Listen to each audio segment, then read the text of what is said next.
My name is Peter Davison. I played the Fifth Doctor, and you're listening to the Five-ish Fangirls.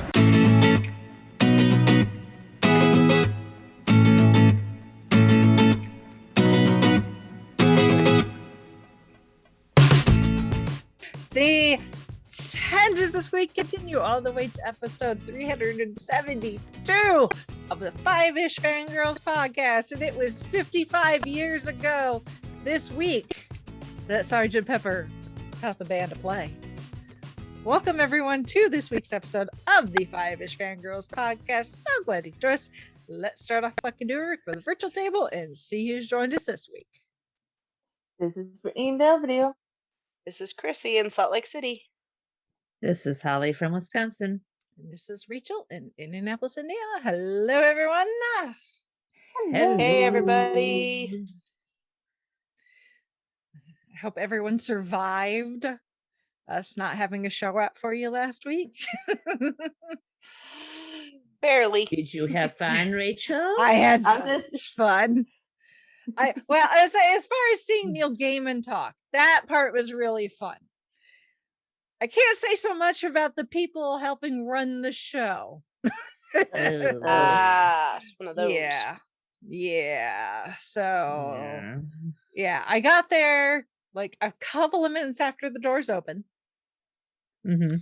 And got in, had to go through the metal detector because unfortunately that's a world we live in. My sunglasses set off the metal detector. Wow. Yeah, so that's okay, whatever. Apparently I'm not the first one. Even the security person was like, do you have sunglasses or glasses in your bag? I'm like, yeah, I've got sunglasses. He's like, okay, you're fine. Touchy. And they weren't letting people go to their seats yet, so there's a lot of people milling around. They had concessions open, so some people were buying snacks and drinks, and they were setting up the tables where they were going to be selling books. Mm-hmm. They had a big section of books that Neil was or had just finished autographing like that day. Like he said, he gets to the venue and he just sits down and autographs books for like several hours. So they are fresh when they go out to the sales table. And then there's also a section of non-signed books. And a little bit of like most of his major stuff. So there were copies of Sandman, of course, Ocean at the End of the Line, Smoke and Mirrors, Good Omens, American Gods, and the like. And they had signs up that said books will be sold after the show. Okay, fine. I guess that makes sure that people get through, people aren't stuck waiting to buy stuff as the show starts. Right. Which makes sense. And Which usually like any kind of author event, I know when we've had them at the library, we're like, okay, yeah, they do their presentation and then afterward they sign and do meet and greet. And it's just kind of the way things go. Yeah. So he wasn't doing any sort of like meet and greet or signing. Well, yeah, but stuff is on sale afterward. Yeah. That was my point. Yes. So I go find my seat, show starts, great, fabulous. Neil is amazing. They had a at the like kind of information booth thing when you first walk into the venue. They had piles of scraps of paper and golf pencils. And they're like, write a question for Mr. Gaiman here, and we put them all in a basket that they gave to him, and he would just pick some at random to answer during the show in between his readings. So he was bouncing back and forth between answering questions and reading stuff, which I can't remember a lot of the questions because there was several questions from people that were like aspiring authors or current authors, asking questions about writing, which I'm not. So it was like, but still, it's interesting to hear. It's one of my favorite little stories that he told to someone's question because somebody asked about working with Terry Pratchett, and he said he was like, well, one of my favorite memories besides getting phone calls from Terry, where Terry had just, you had answered the phone and Terry'd be on the other line saying, what do you think about this as an idea? But he said that when they had to go and read through one of the early editions of Good Omens to edit, he and Terry were sitting reading the copy of it, looking, doing edits and the like, and Neil was all like, I read something and it made me laugh out loud, or Terry read something and it made him laugh out loud, and he's like, oh, that's a good line, and Neil would like look over his shoulder and be like, I didn't write that, and Terry would be like, I didn't write that either. Then who did? And Neil was like, at that point we were convinced that the book was writing itself. Doctor. Yeah. Yeah, so that was pretty funny. He read one of my favorite short stories that's in Smoke and Mirrors, I believe. It's called Chivalry. It's about a geriatric, 80-something-year-old widowed lady who buys the Holy Grail at a thrift shop. Nice. Wow. Yeah. Love it. And shenanigans ensue. So it's a fabulous story. I love it. But yeah, no, it was totally cool. But as Neil was doing his thing, occasionally I would see, because I was up in the balcony off to the side, so I could see like almost the entire crowd except for the people right behind me. Turns out one of my best friends was actually sitting several sections behind me, and I had no idea until after I saw her pictures on Facebook. And I'm like, I was there too. And I confirmed this with some other people that I was talking to after they started selling books during the show. Oh, that Instead of stinks. waiting. Because those who wanted to didn't have a chance to. Right. Oh dear. Yeah. So, So and I all the thought autographed about ones for were half- gone. Oh yeah. Then I thought about getting up for like half a second just to go see, because I'd see a person get up, and obviously people, if they need to get up and go to the bathroom, nature's going to call, unfortunately, when nature's going to call sometimes, so you can't help Right. it. Or you get a emergency phone call, you're like, oh, this person normally doesn't call it my emergency, I need to get up. So there can be reasons people might get up in the middle of a performance, except people will get up, leave, and then come back a few minutes later with a shopping bag that obviously had books in it that they did not have when they got up and left their seat several minutes before. So yeah, that was kind of annoying. So all the pre-assigned books were pretty much gone by the time the show was actually over, because I didn't want to get up and leave. Well, no. Right. I didn't want to miss anything Neil said. Right. For Right. one thing, Don't and blame two, ya. it's rude. Well, it's Yeah. like, okay, you put the sign up saying we'll sell books after the event. Sell books then after don't. the event. Yeah. So Oh. when I got a post show email from the venue, like, please tell us about your experience seeing Neil Gaiman. I'm like, I'm gonna tell you about my experience seeing Neil It's like, Gaiman. oh, you want feedback? Buckle- I give you feedback. Yeah. Buckle up. Yeah. And then somebody posted the same thing about it in the Neil Gaiman Reddit, because they were at the same show, and I was like, yeah, I was at the exact same show, and I had the same experience as you, and I let them know in the feedback email, and they were like, oh, thank you for reminding me about that email, I'm going to do the same thing. Like, you're welcome. Yeah. Because I'm sure, I mean, it's probably not just, Neil Gaiman, because whenever authors do a thing, they have, local people running Mhm. the event, or the bookseller, whoever it is they do it through. So yeah, they need to know for the next time an author comes through and does a thing, and it's like, look, if you're gonna not sell stuff before the event, stick to it. Mhm. Mm-hmm. I would be very Exactly. annoyed, especially if I'd be like, oh, I want to get an autographed copy, Yeah. and no, because we sold them all. Yeah. So that kind of sucked, but and really by the time I got up to the table, because the crowd control after the fact was also sucky. Oof. So by the time I got up to the table, pretty much everything was gone, even the not signed stuff. I literally got the last like novelization copy of American Gods. So Ah. that was on the table. So I'm like, nobody's grabbing that. I'm gonna take that, please and thank you. So,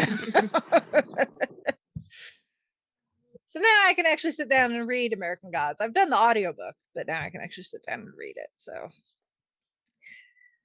but anyway, so besides that kerfuffle, I had a fabulous time watching Neil Gaiman speak. Pretty awesome. He is a fabulous speaker, fabulous storyteller. And I could have sat there and watched him talk for hours and hours and hours and hours. So that was my experience seeing with Neil Gaiman. Oh, and the few pictures that I took, I did post on our Facebook. So if anyone wants to look at those, I didn't take too many because it's like, how many exciting pictures can you take of somebody standing at a podium? True. So it's more about Right. being there listening to what he's saying. I will give the people that other than when he first came out and people had out their phones to get pictures, because pictures didn't happen. After that initial excitement and he got into speaking, phones were down. Awesome. Good. That's good. So yeah, I will give the audience that.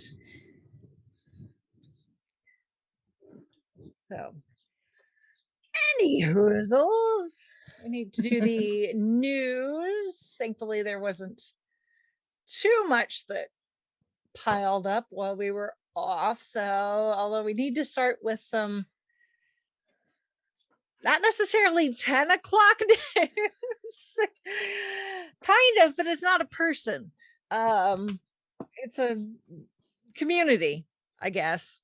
So if you remember, it was last year, right, that we had Kieran talking about the fandom running club and all the amazing things they do. He made us cry talking about band-aids. Yeah. Go listen to that episode, have Kleenex handy. They have been in litigation with Warner Brothers for a while because of them having a Harry Potter themed, one of the running clubs is Harry Potter themed. And this is Warner Brothers. It has nothing to do with J.K. Rowling and her estate. This is strictly Warner Brothers. Yeah, well, and Warner Brothers, with all the upheaval there, they are like trying to tighten everything down and like, look, that Harry Potter makes us money, and a lot of other stuff just isn't making us money. So we gotta, lock this down pretty hard. So because I mean, Discovery bought them out. Let's just let that sink in, but never mind that. That's neither here nor there. That's a side tangent.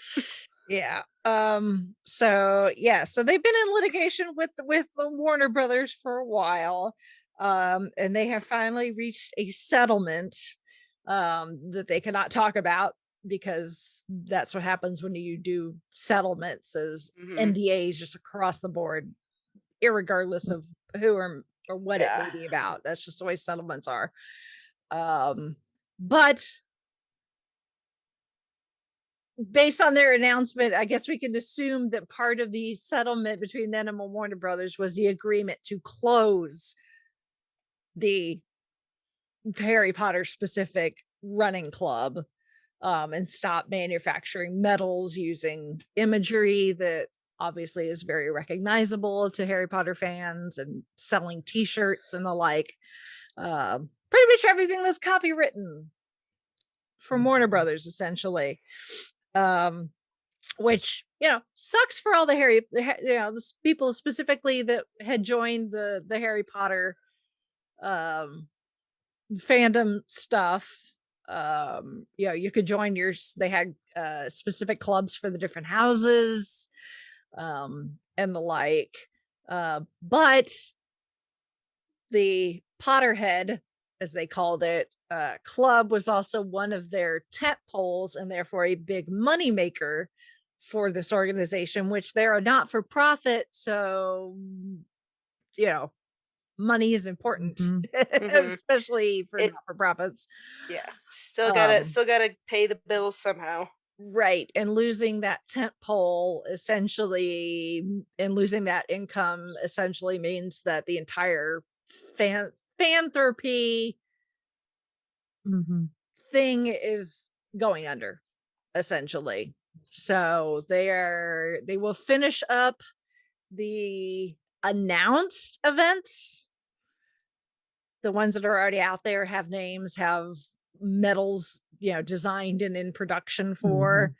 But it's essentially probably by about the end of the summer, all of the running clubs, not just the Potter, but the Whovian one, and then just the fandom one, which covers all sorts of things like Supernatural, my really awesome Bob Ross medal that I got,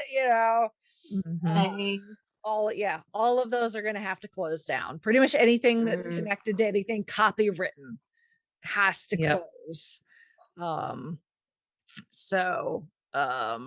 They're hoping that they can maybe continue doing something with the charitable aspect that's, I guess, not infringing on anybody's copyright, but it's not looking very promising at the moment, unfortunately. So any medals from previous events that they didn't sell out of, that they still have in stock, they're going to put out for sale.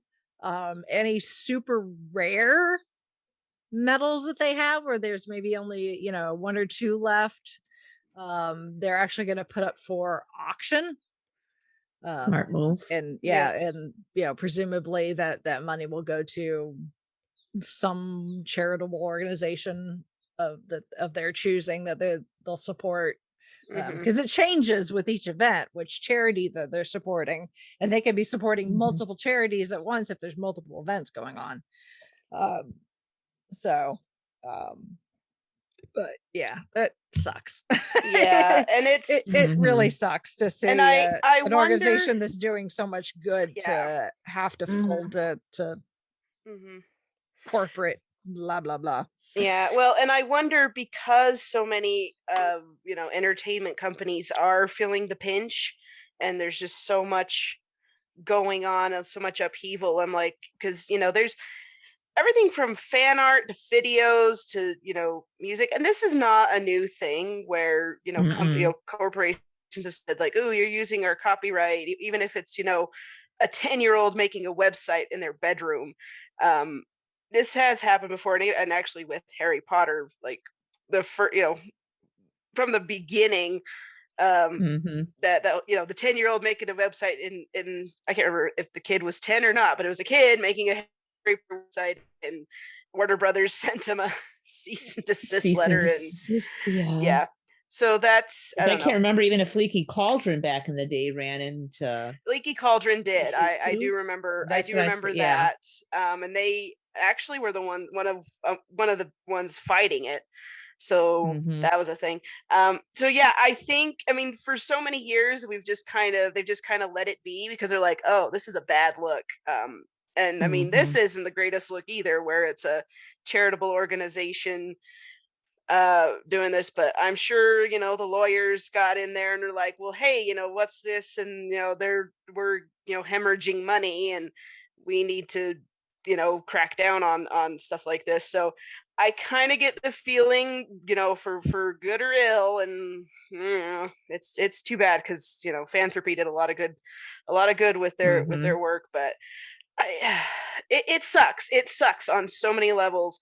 I can also see why it's happening, and just with everything going on, and with all these studios and these companies, just like realizing that whatever is going on, that they've got to tighten it up, or there will be no anything. So I'm not saying I agree with it, because I think it's kind of a kind of a douchey move, but I can see why it's happening.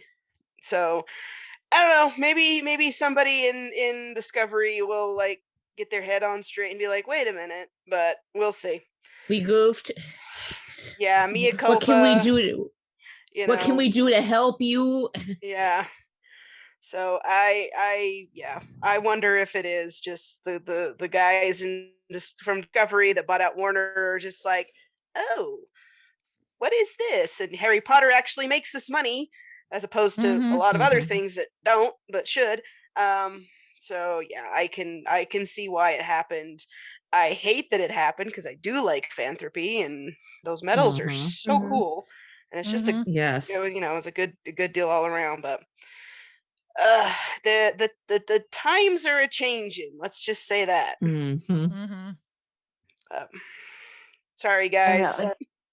Yeah. I got a few medals last year, and I was actually just thinking that, okay, I'm gonna start getting some more as soon. And then I saw that post on Facebook. I'm like, no. Yeah, which I'm a little worried, because maybe with libraries it's not such a big deal, but we do a lot of Harry Potter themed programs at the library, and I just saw an email about one we do in the summer, and I'm just like, oh boy. I'm sure it just comes down to how are you using the IP. If you're making direct money using someone else's property, I totally get that. I've obviously doing things like shirts and stuff that are in our merch. There's been a few designs where they've come back and be like, sorry, this is copywritten. There's been a couple where they're like, sorry, this is copywritten, and I'm like, where is this copywritten? I'm not using anything. It's like, this is an original design. Could be copywritten, and it's like, if you're trying to make money off of someone else's thing, that's not. But I feel like there should be some wiggle room for a nonprofit charitable organization. You would think. You would think. But that gets, I don't know. But it kind of makes me wonder, like, places like T Fury and things like that, like, what's gonna happen with you guys? Or T Public, or T Public, or all those Etsy stores that sell stickers and fan art and stuff like that. So well, that's unfortunate, but so sorry, guys.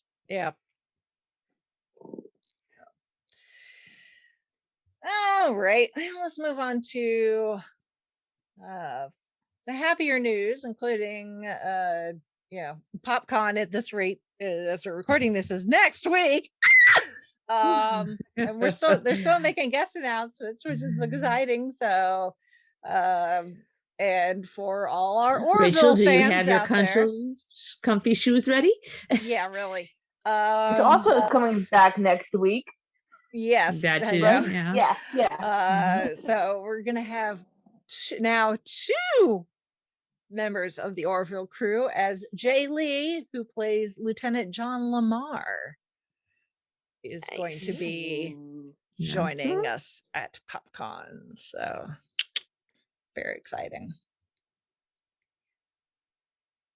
All right. And in trailer news, we have got our first trailer for She-Hulk, officially titled She-Hulk Attorney at Law, which I love that.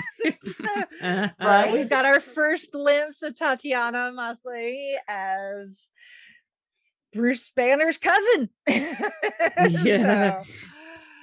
So, oh, I know that the internet has been kind of up in arms since the trailer dropped, because there's a lot of people complaining. It's like, oh, the CGI, it looks so bad. And I'm like, first of all, it's not coming out till August. They've got plenty of time to tweak, clean up this, to tweak the CGI. Second of all, and this is not my theory, this is a theory I read from someone else, but it's probably a good theory, is this trailer was probably not the trailer that they wanted to release. Yeah, because didn't at Disney this have point, their upfronts? because the release date got leaked on one of the European Disney Plus sites. Whoopsie. Well, Disney did have their upfronts last week or the week before. Something like that. Yeah, so they needed something to show to the advertisers. So I don't know that this was specifically for mass public consumption. But it got out there anyway. Although it's the end of May, they have till August to polish it up. So we'll see what happens. But I'm sure it will be fine. Yeah, because I was watching. I'm just like, ooh, that CGI is looking a little janky. So yeah, but this is not it's not like this is the first trailer in the entire world of everything, not just Marvel, but anything where CGI has not necessarily looked its best, but then by the time the actual thing comes out, it's like, oh, this is fine. So yeah. The one holy cow, what an improvement. The one shot I was just like, ugh, because I wasn't too worried about, where they just show her and she's, doing her thing, and she's green and she's tall. It was the one at the very end where she picks the guy up and is like, bridal carrying him back, and I'm like, I can so tell that guy was on wires. With her. I'm like, okay, yeah, you better clean that one up. But so that was a thing. But we, like you said, got several months. They can hopefully they'll fix it in post. Fix it in post. So I expect it to be fine. So the whole character's always been one of those where most of the time, at least since we've got Mark Ruffalo playing Bruce Banner and the slash the Hulk, where when he's hulked out, it's like, I would say 9 times out of 10 it looks pretty good. But even in the big, multi, hundreds of $1 million MCU movies, there's been a few instances where I'm like, this isn't quite motion capture's not quite there. One person was saying that, like, okay, when he's the great big monster Hulk, you can kind of hide some of the, if there is, because he's flailing around and throwing and he's supposed to look monstrous, but then you put him as Professor Hulk and he just looks like a giant green guy, and that's sometimes it doesn't quite come off, and that's what you're seeing with She-Hulk, because she has a milder form of the Hulk. Whatever. Hulk condition, I guess is what they call it. So she looks like, basically, it's like she looks like Gamora at 7 foot, or that's what she's supposed to look like. But Gamora and the Hulk had a baby, it would be Jennifer. Yep, I guess so. Except she's his cousin, but I'd say family tree wise that doesn't make sense, but you know what I mean as far as looks. I understand, but but I'm kind of looking at this, I'm like, okay, you did Gamora and she looks great. I mean, just clean it up a bit. We'll get there. But I think it looks fun though, which is, it does. We've been very serious recently with MCU related stuff, so I think this will be a nice bit of, I mean, obviously there's still seriousness to it, but a bit of levity in it too. So because a lot of the Avengers, being an Avenger kind of is their job, or their Mhm. non-Avenger job is still somewhat related to Yeah. being a superhero. Like Tony Stark, obviously, he went from being a weapons manufacturer to being just kind of a genius billionaire playboy philanthropist. Mm-hmm. But he was bankrolling the Avengers, really. Yeah. So it Mhm. got to be his toy box to create new and exciting things and gadgets and stuff for his fellow Avengers. Obviously, we got people who work for Shield, but that's still kind of being a superhero. Jennifer is a lawyer. Yep. Although I do like the idea of her being like she's a closer to Matt superhero. Murdock Yeah. than Mhm. one of the Avengers. Yeah, So I do like her being the idea of her being a lawyer for superheroes, because because I mean Incredibles kind of did it yes. in there, but it's superheroes cause a lot of damage. Mhm. And someone's got to deal with all the claims and the lawsuits that inevitably pop Mhm. up. So so I kind of like the idea of there's a superhero legal division. Yeah. So we'll see what they do with that. Yeah.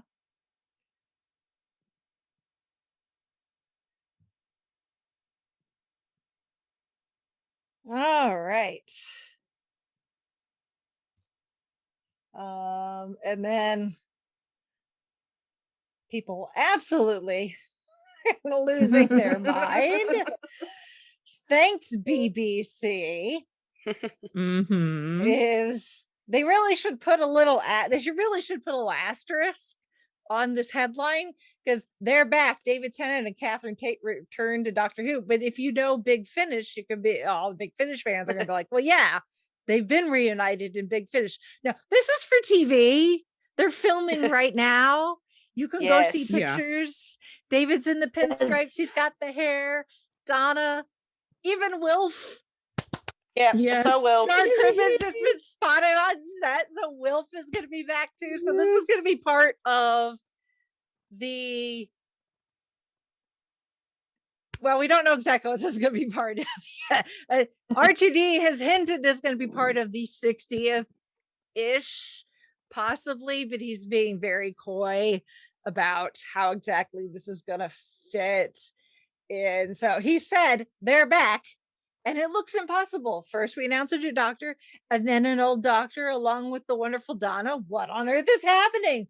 Maybe this is a missing story, or a parallel world, or a dream, or a trick, or a flashback. The only thing I can confirm is going to be spectacular as two of our greatest stars reunite for the battle of a lifetime.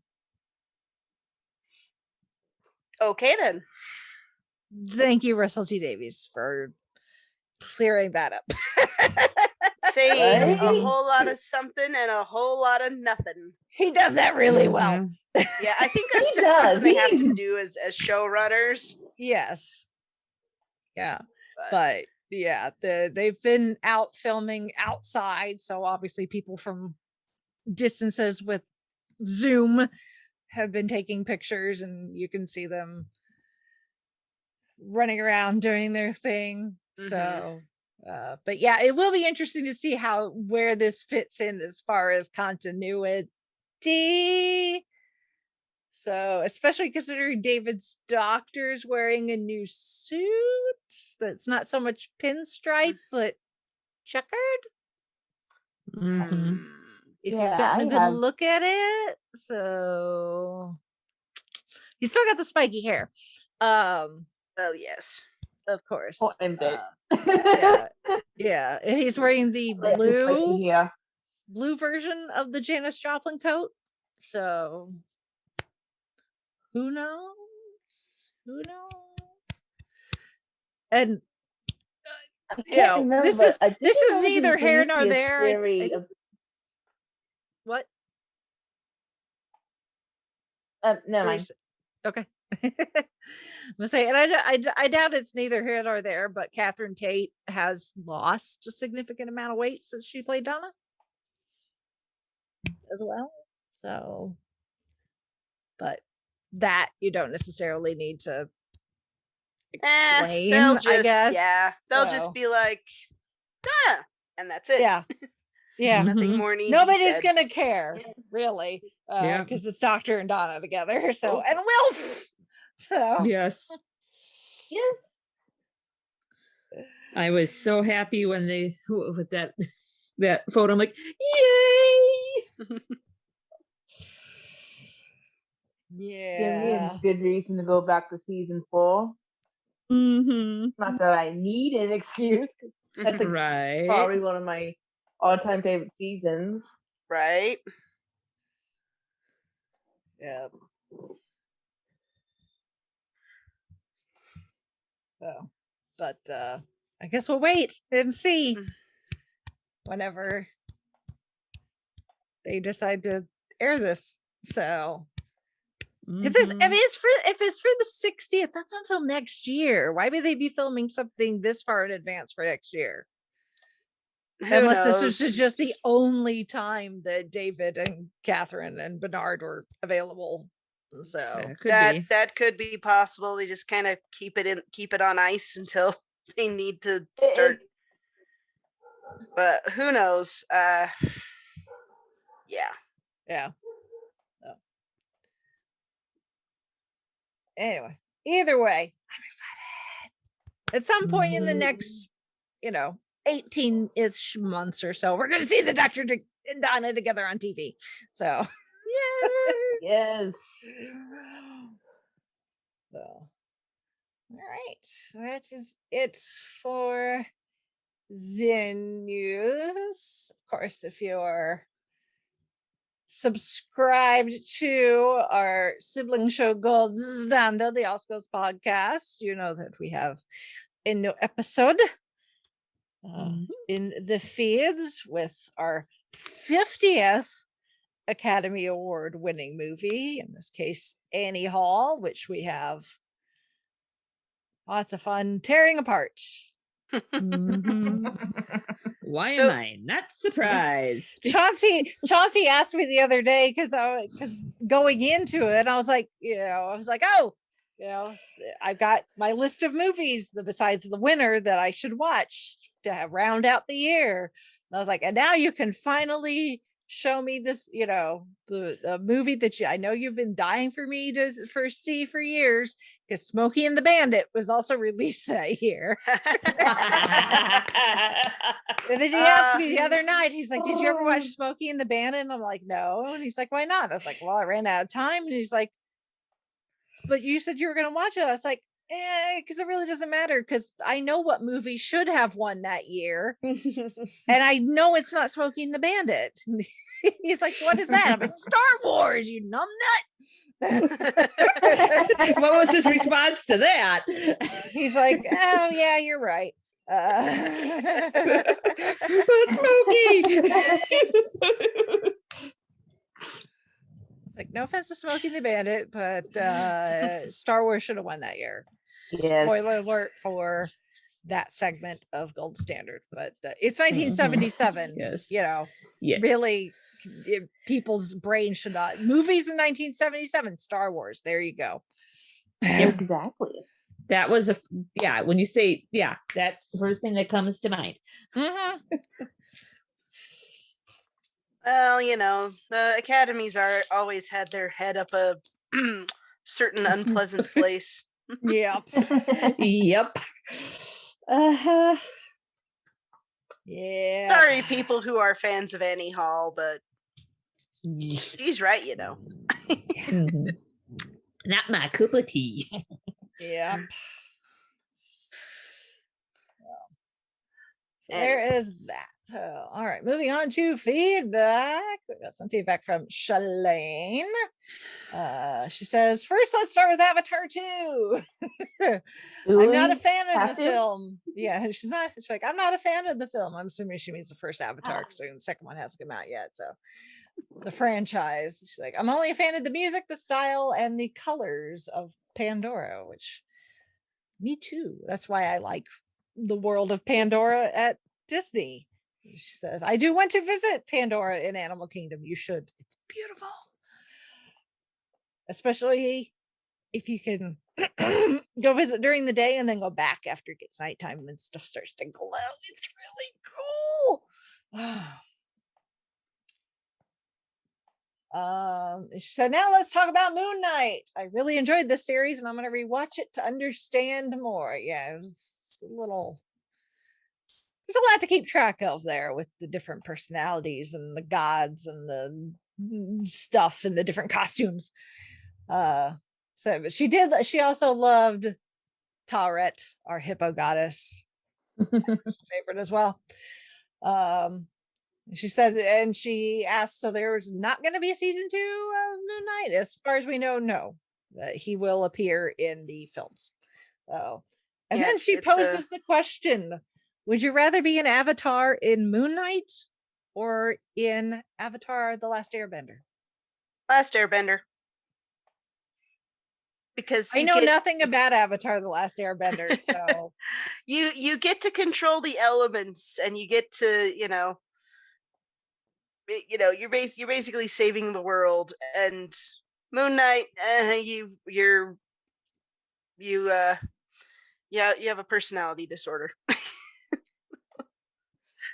Not necessarily. Layla doesn't know with a personality disorder, and she gets to be someone's avatar. So, but also the Avatar, the Last Airbender, and she gets to be Tall Red's avatar. So they have penguin sledding.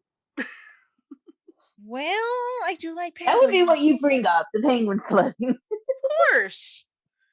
Well, they brought it up in episode 2 of that show. I think, yeah. I just know that there's the elements and people can control them, but that's all I know about Avatar: The Last Airbender. I know about Moon Knight and the MCU, so okay. It's part of the MCU, and I want to be part of the MCU, so I'm gonna go with Moon Knight. Okay. But you should if I can watch take Avatar over for Layla and be Tallred's avatar, even better, because she's awesome. You should watch Avatar: The Last Airbender. I know you've got a lot on your plate, so do I. I'm just saying, it is quite excellent. I mean, Korra, it's fine, but Avatar is so good. Yeah. It's on the list. It's not very high up on the list, but it's on the list. So. Everything is on the list. Everything is on the list. Right? But if I had to choose, if somebody was like, quick, pick one, I'd be like MCU. So, yeah. Fair enough. But that's me.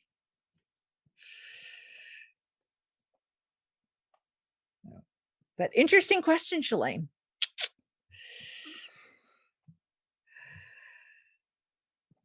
Anything that gets you thinking. Yeah. Exactly.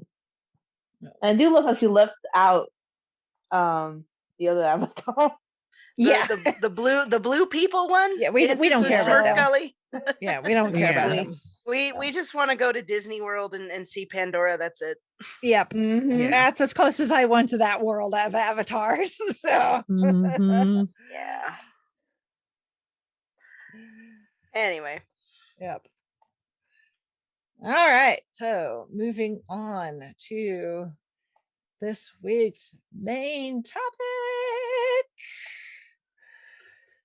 We're going back into classic rock and roll with and I wasn't exaggerating. It is 55 years ago, later this week, as we're recording this, that Sgt. Pepper's Lonely Hearts Club Band, by many considered the best Beatles record, if not one of the greatest records of all time, was released to the peoples and has been spinning on people's record players and CD players and on their Pandoras and other music apps as well. Whatever your chosen venue, your hard drive is spinning. So now most people have solid state. So your hard drive is, just imagine it's spinning.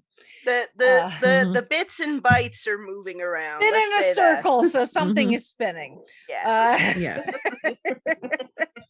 Point is, people have been listening to it for 55 years. Yes. Coming I this. was going to say a very long incarnations. time, but I didn't want to inadvertently insult somebody and remind people how old they are, because I don't like that either. Yeah.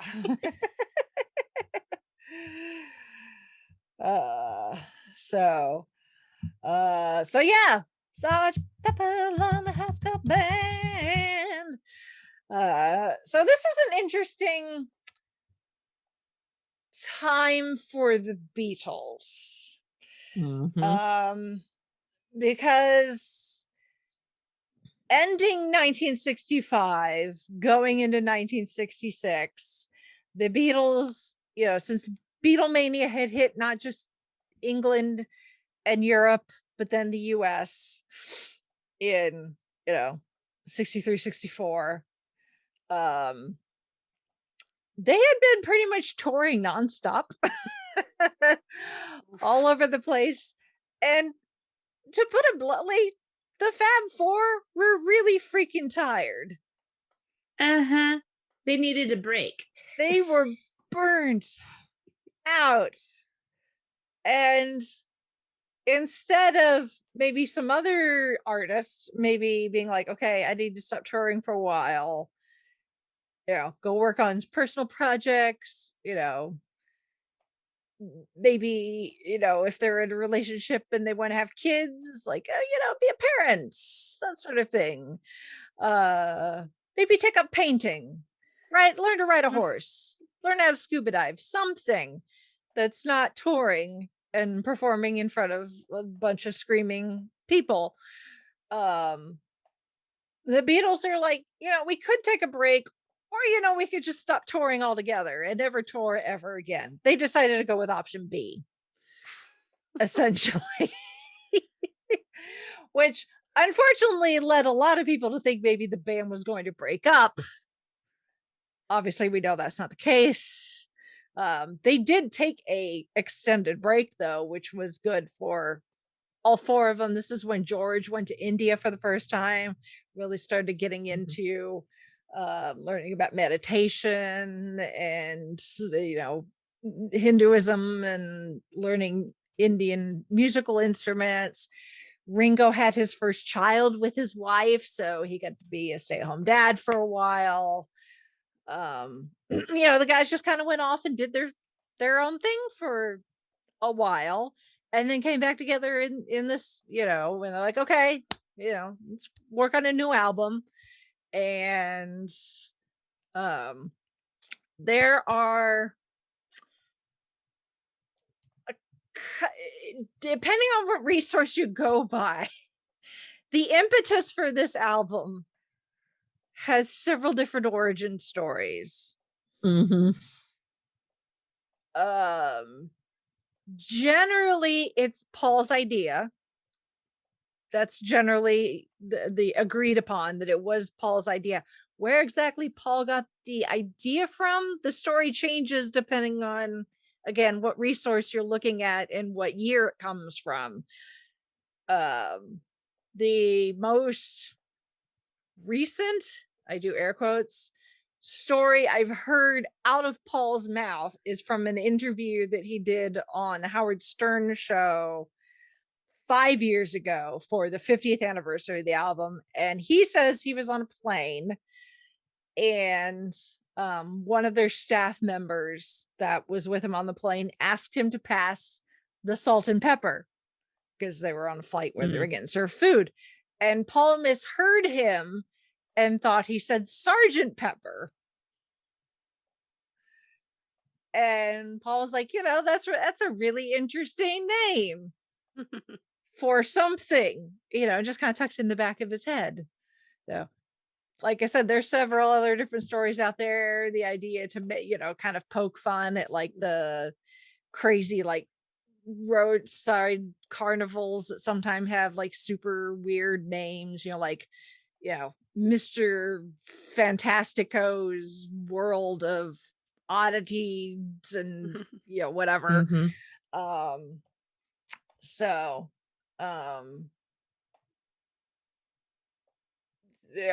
there's a lot of stories of the impetus, but it's generally agreed upon that it was Paul's idea for this album, and the idea of them, hey, let's make an album as an alter ego band, because obviously we're the Beatles, people expect a certain sound from the Beatles, although they had been pushing things a little bit with Rubber Soul and Revolver, but not to this point. And Paul was like, if we just pretend that we're a different band and therefore doesn't have the expectations that come with the Beatles name, we can do whatever the hell we want. And the other guys were like, that might work. Sure, let's give it a shot. So Paul really took the reins on this album, and it lit a fire under him. He was very, very excited to work on this. As we get into it, we will find out that wasn't necessarily the case for the other three guys. There's some ups and downs with this album.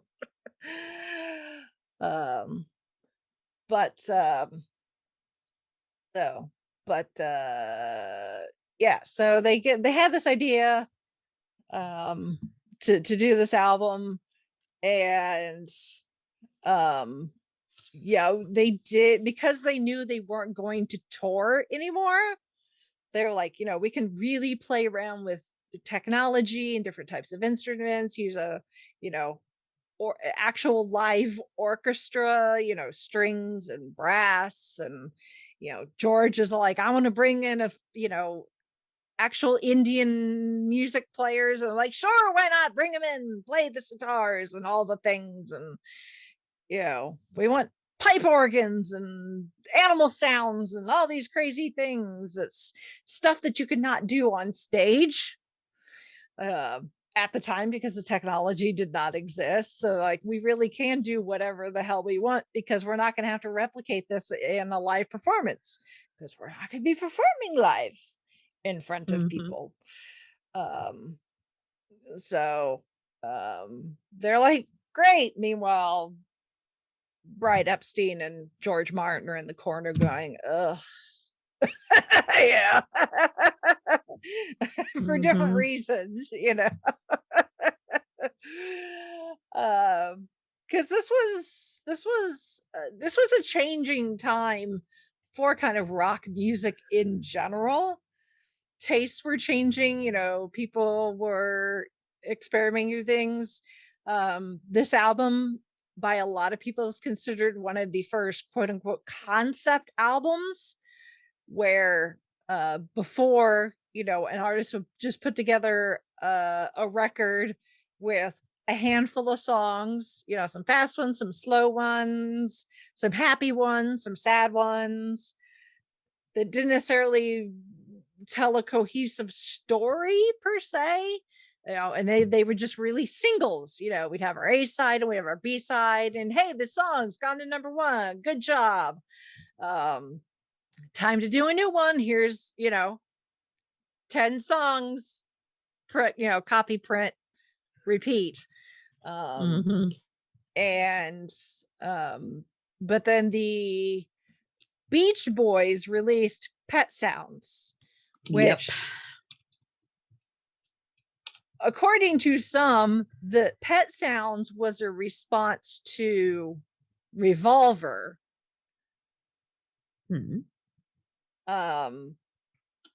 There's some argument in there.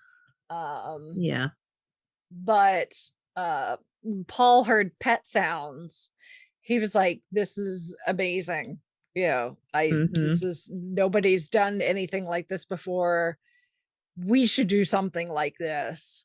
So there was this perceived competition between now the Beach Boys and the Beatles, but they never really saw it that way. That was outside people being like, oh, they're competing against each other, trying to make conflict where there isn't actually, where there actually isn't any conflict. And then there was some other. If anything, it sounds like they're inspiring each other to do better. Yes, it's like mutual inspiration than competition. Yeah, which mutual you admiration can't, club. You can't.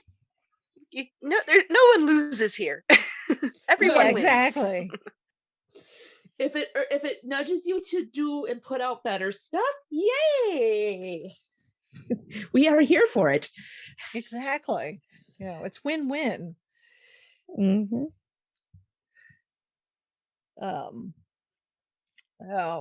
This album did do very well. It sold 250,000 copies within the first week in the UK, entered the charts at number 1, hit 500,000 within the first month, and 1 million by 1973. Not bad. In the US, advanced sales were 1 million, and within the first 3 months, more than 2.5 million copies were sold. It stayed the top spot in the Billboard album chart for 15 weeks, stayed in the top 100 for 85 weeks. So not bad. Interesting enough, though, this album has no number 1 singles. While the album itself went to number 1, none of the songs are number 1s. So if you have a copy of the Beatles number 1 album, which is just all of their songs that hit number 1, there are no songs from this album on there because none of them hit number 1.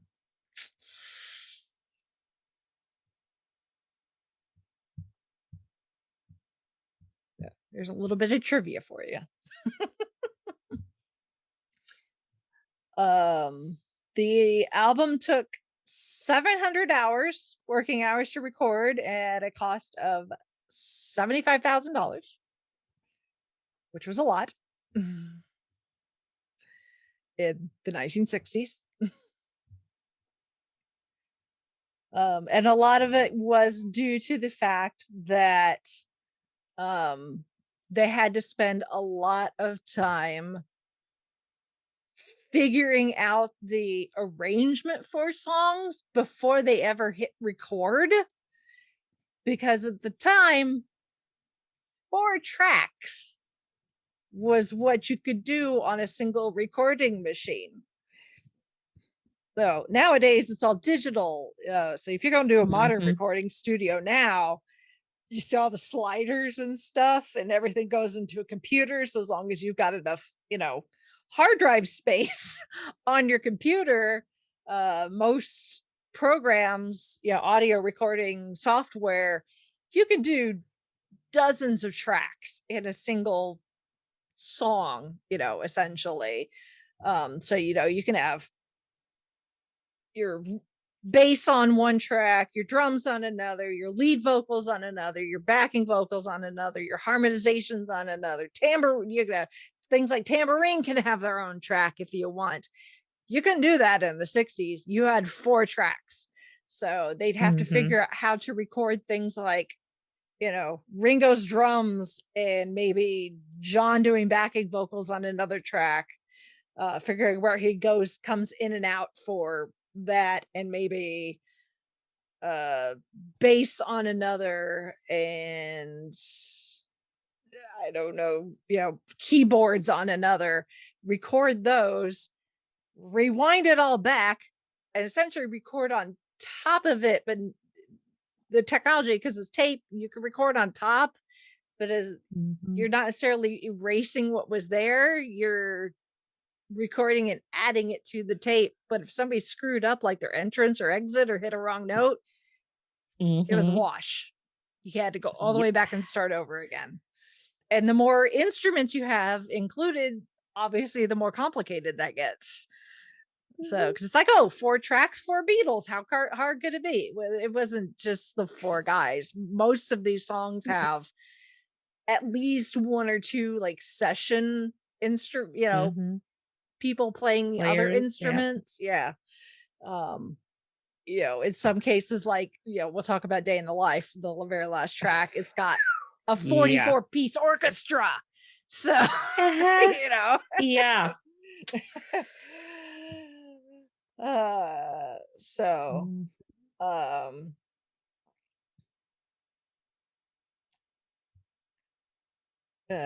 so technology wise, they were stretching the limits of what was available, in this time period.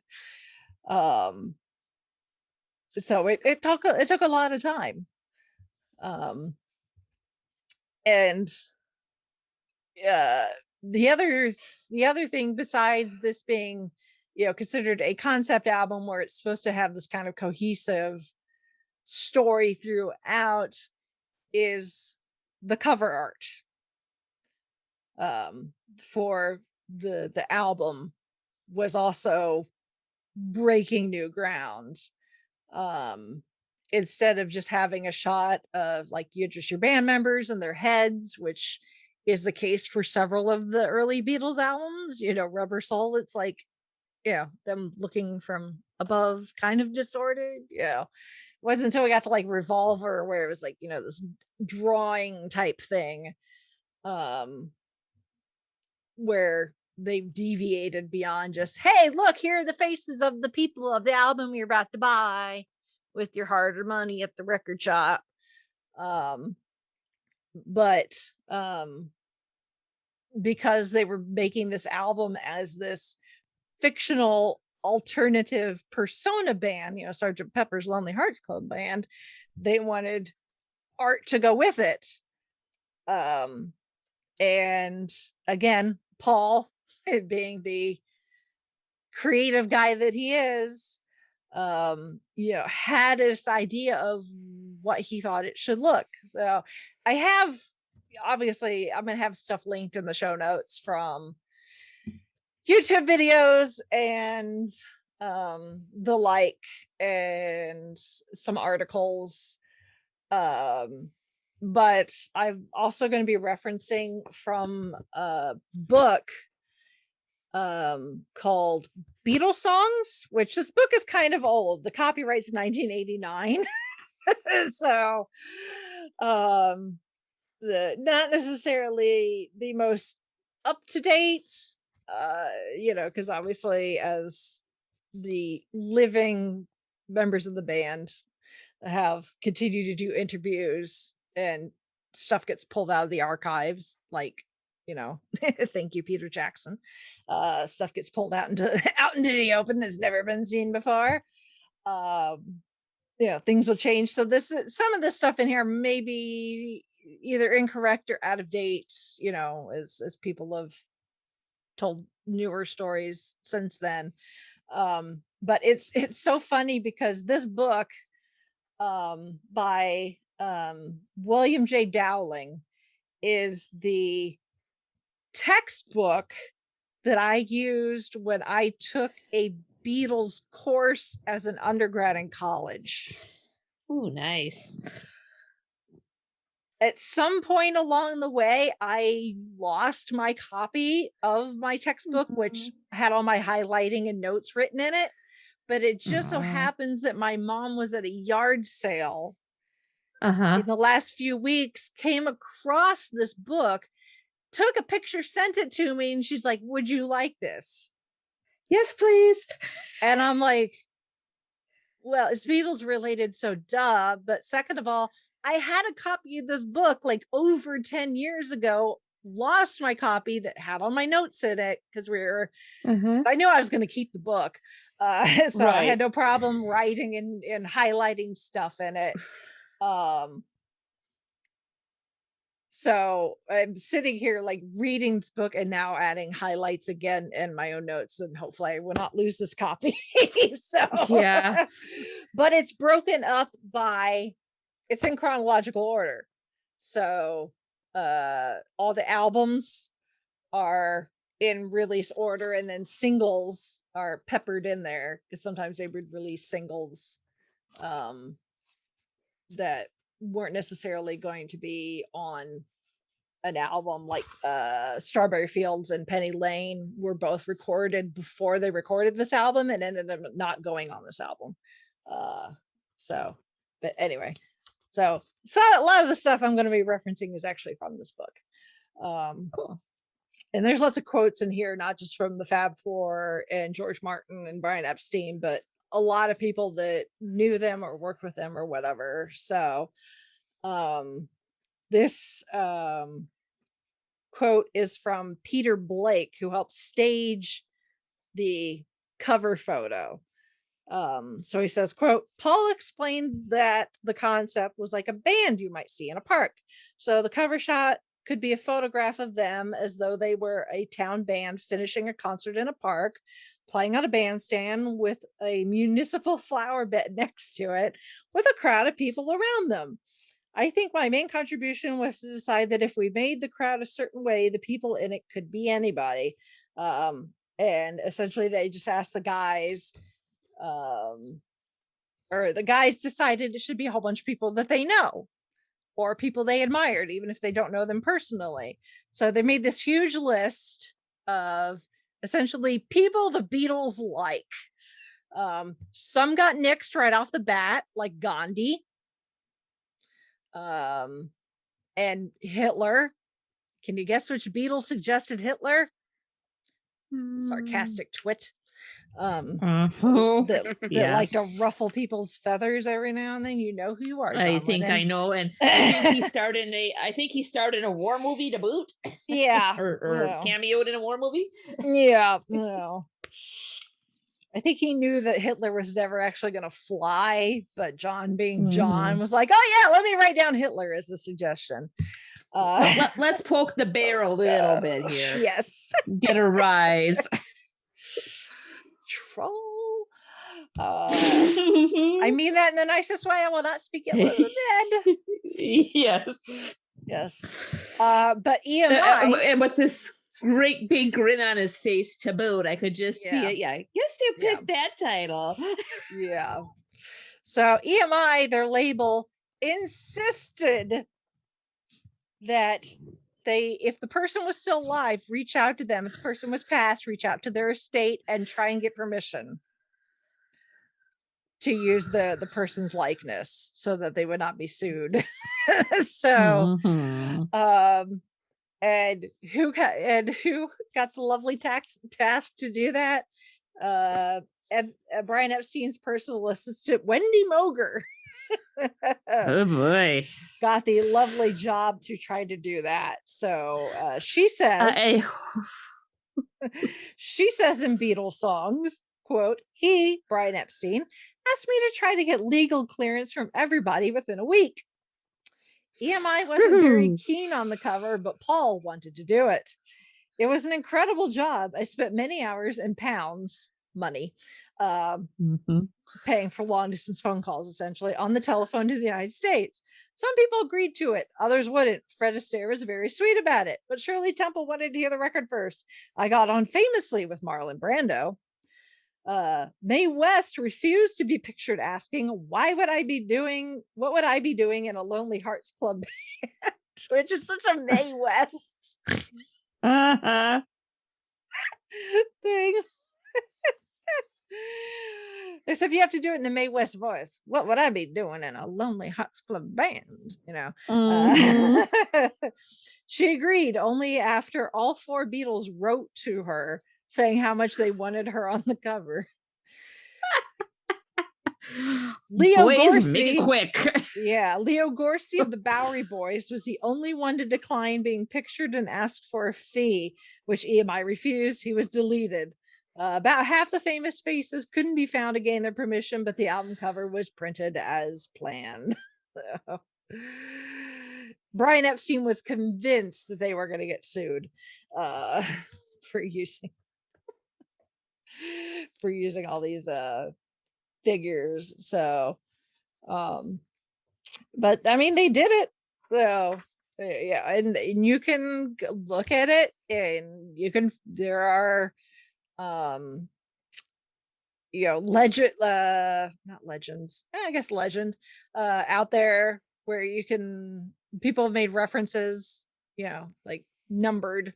So you could be like, this person's this one. Some of them are obviously very recognizable, like Marlon Brando, especially considering this is 1966. So this is like On the Waterfront Marlon Brando, or Streetcar Named Desired Marlon Brando, not Godfather Marlon Brando. So,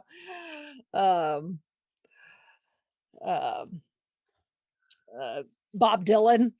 Yeah, some very recognizable faces, and there's some are very UK specific actors and celebrities that unless you're in the UK you probably wouldn't recognize them. So, but like I said, you can find references out there that people have labeled all of them. So, although the album cover did not help with the, at this point, infamous, I'm gonna go with infamous Paul is dead rumor. Yes. / urban legend. So there are several things on the cover that make people think that there are things alluding to the fact that Paul McCartney was dead and had been replaced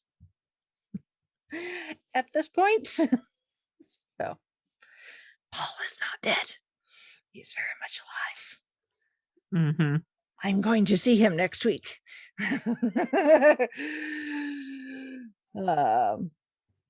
So I have an interesting story though about that though.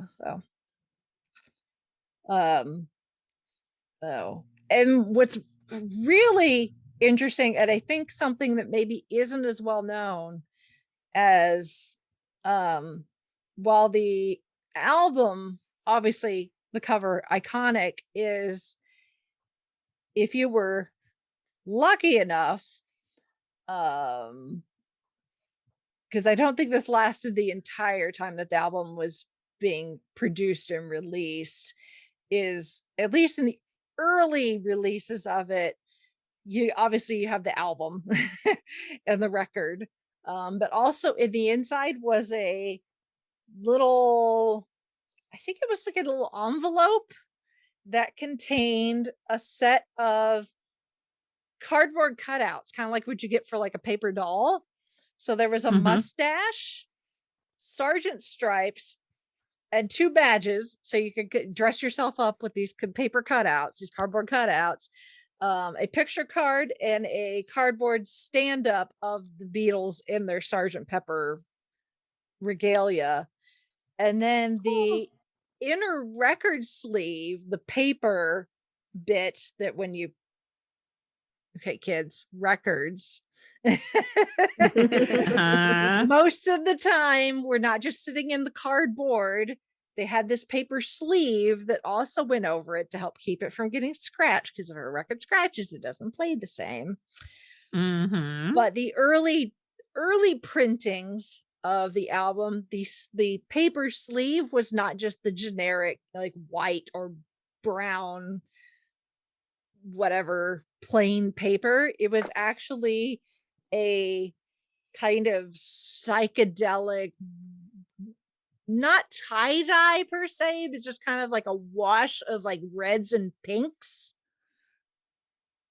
It's believed that this was the first time a pop record had something other than just the plain regular inner sleeve, but they discontinued it after really early pressings. So if you can find a copy of Sgt. Pepper, first of all, with the little cardboard cutout bits, preferably intact, but even not, with the colored sleeve, you've got yourself a unicorn of collectibles.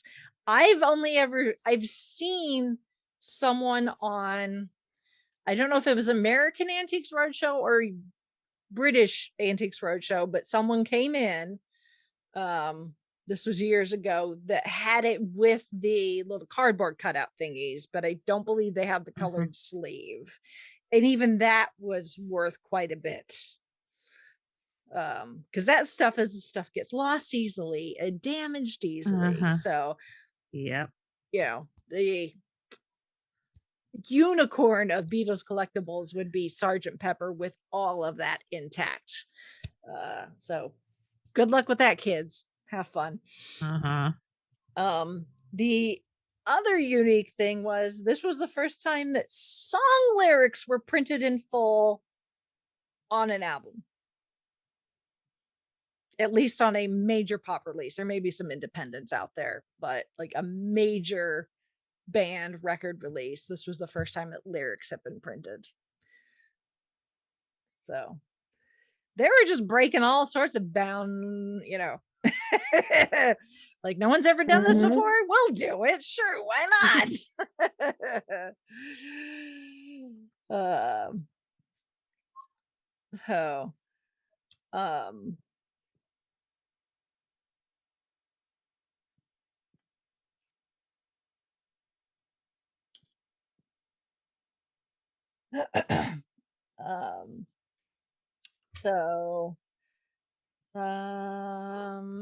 Let's get on to the album and the songs themselves, starting with the eponymous opening tune, Sgt. Pepper's Lonely Hearts Club Band, which was written by Paul, and sets the vibe for the entire rest of the album. Essentially, this whole idea was that you get the opening audience chatting and the orchestra warming up, and then it goes into this heavy guitar, and you've got Paul singing about how we're going to have this 20th anniversary performance of this this band, and we hope you enjoy it, and all these fun things, and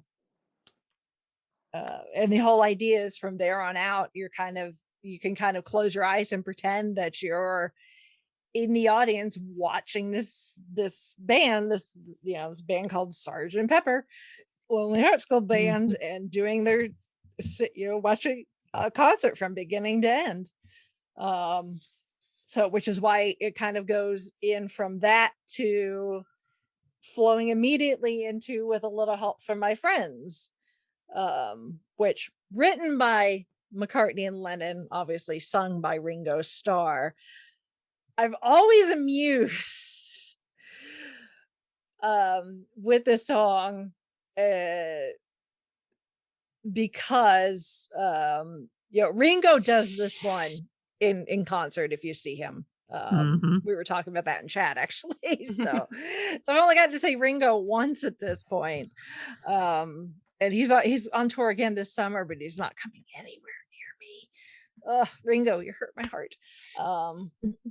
That's okay, I'll catch you maybe in the fall.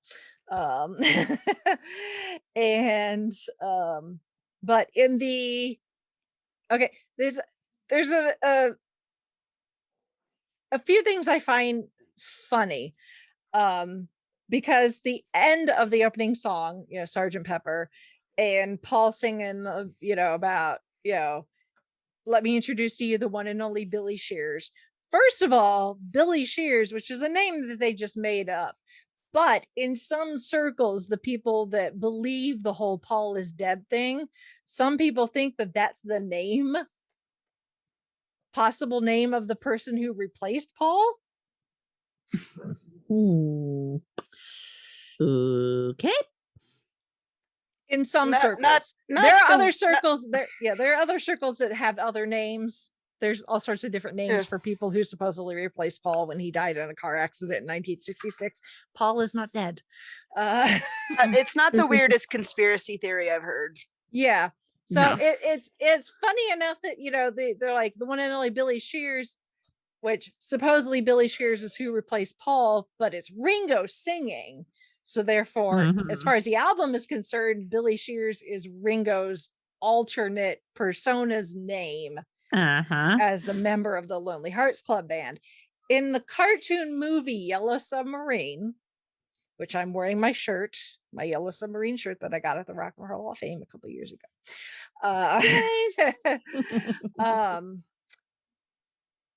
In the movie, they sing in part of the movie, they sing Sgt. Pepper with the actual Sgt. Pepper's band, because the Beatles are themselves in the movie, and then they go to Pepperland. We're gonna have to talk about Yellow Submarine at some point.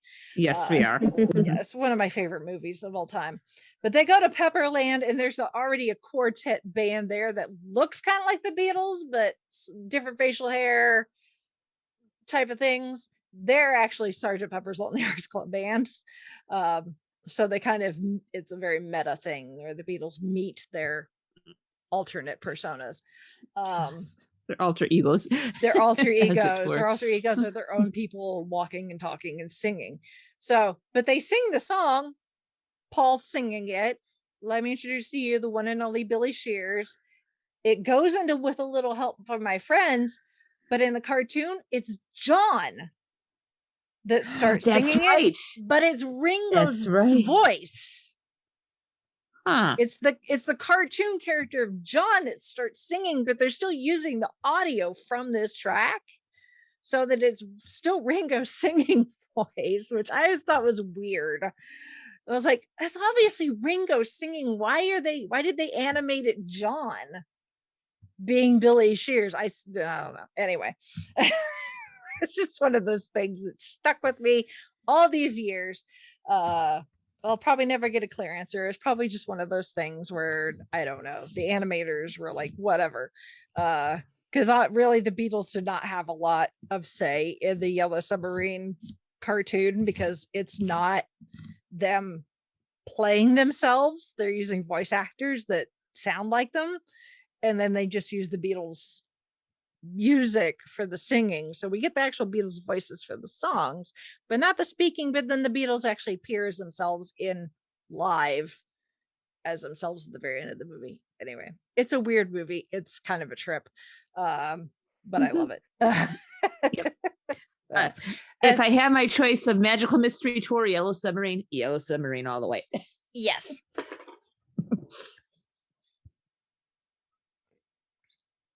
We'll be talking about Magical Mystery Tour though later this year, because I know we will. It also got released in '67.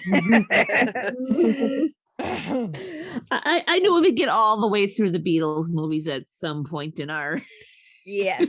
We'll talk about the album, but we can always talk about the movie too.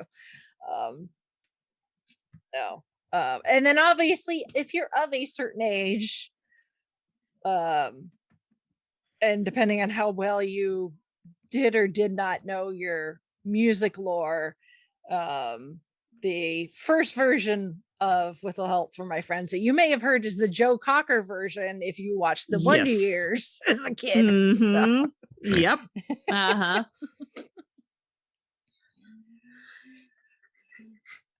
I have learned not to get burned by that one on Song Pop. If there's a certain stretch of silence, and With a Little Help from My Friends or Joe Cocker is one of the choices, I punch that. Yeah. Because it starts out quiet and then all of a sudden, hello.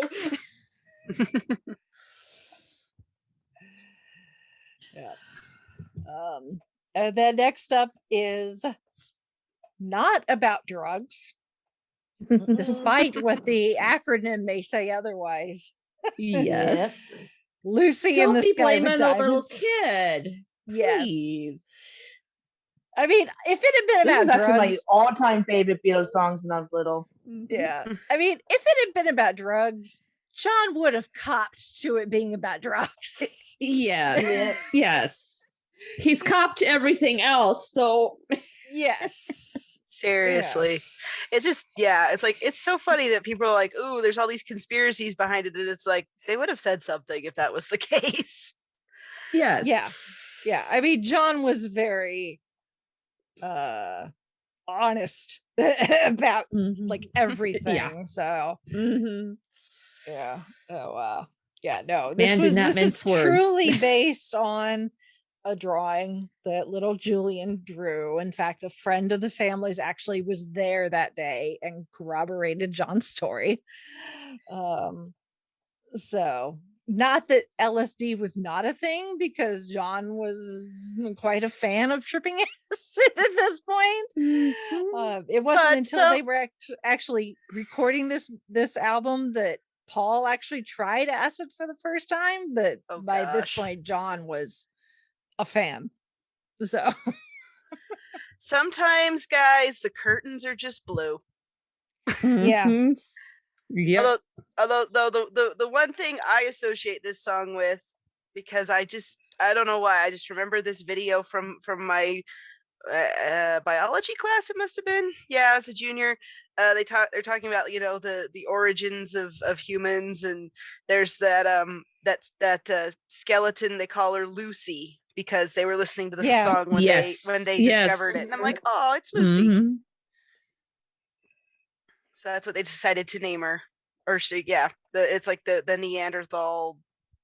I can't remember what exactly it is. Don't quote me on that, but there's an ancestor of humanity that they discovered, and her name's Lucy. 3 million year old skeleton discovered in 1974. And apparently when they discovered her, they threw a party and they played this song at the party. So and I like the name. If I had another daughter, I probably would have named her Lucy. But it's inspired by that, and also inspired by like Alice in Wonderland, which obviously has very weird, trippy elements to it as well. So that's another story. You can be imaginative with your brain and visualizations without any recreational influence. Yes. So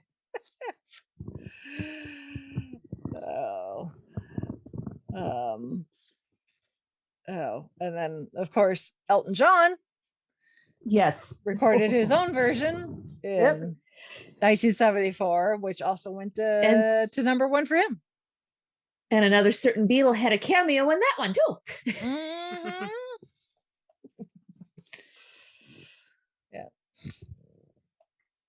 And then next up is Getting Better, which is a McCartney-Lennon penned song. And this one they did really quick. Like Paul got the idea while walking his dog, Martha, who gets her own song on the White Album. Yes, Martha, my love. Yep. Yeah. It's like, give me a second, I'll get the right album. Hey, they got quite a few of them, and sometimes they blend. Yes. Yeah.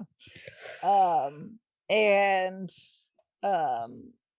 so they got to the studio, worked on it for like 12 hours with a quick break for a meal.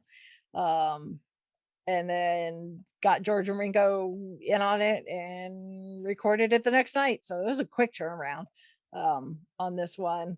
All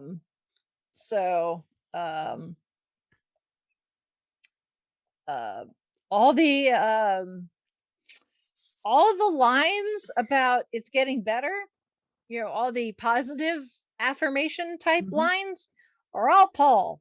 The bits about I used to be cruel and beat my woman, that's John. Oh, kind of figured. Surprise, surprise. So, like I said, John brutally honest. So if Lucy in the Sky with Diamonds was about drugs, he would have copped to it being about drugs. Yeah. Yeah, there's no hiding that those tidbits. No. Yeah. No. Yeah. In the interview John did with Playboy, not long before he died, he even said, I used to be cruel to my woman, and physically any woman. I was a hitter. I couldn't express myself and I hit. So, and of course, you know, we've talked a lot about John's personal issues when we did our deep dive on John. So you can go back and listen to that if you want.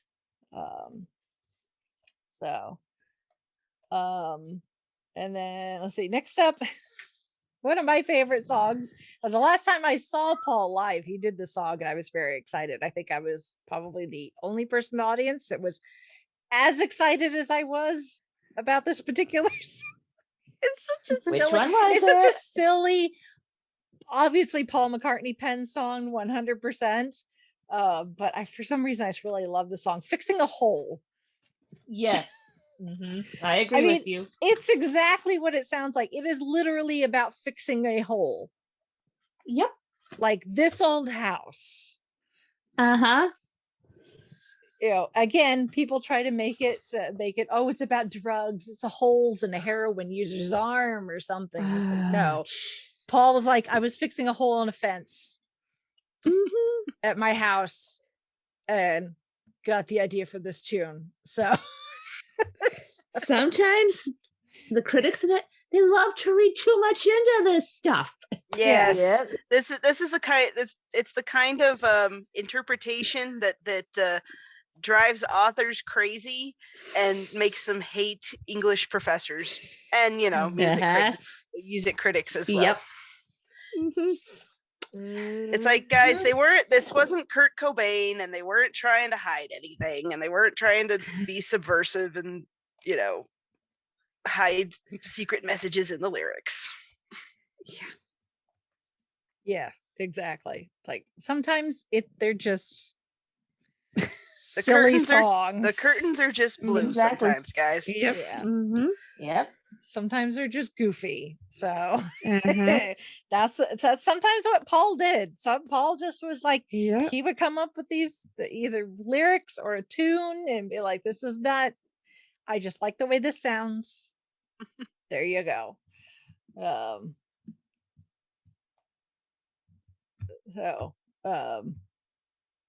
Even Paul was like, I like that one. Mhm. Years later, he's like, I like that one. I like it too. I don't know why. It's just I really like it. I was excited to hear it live.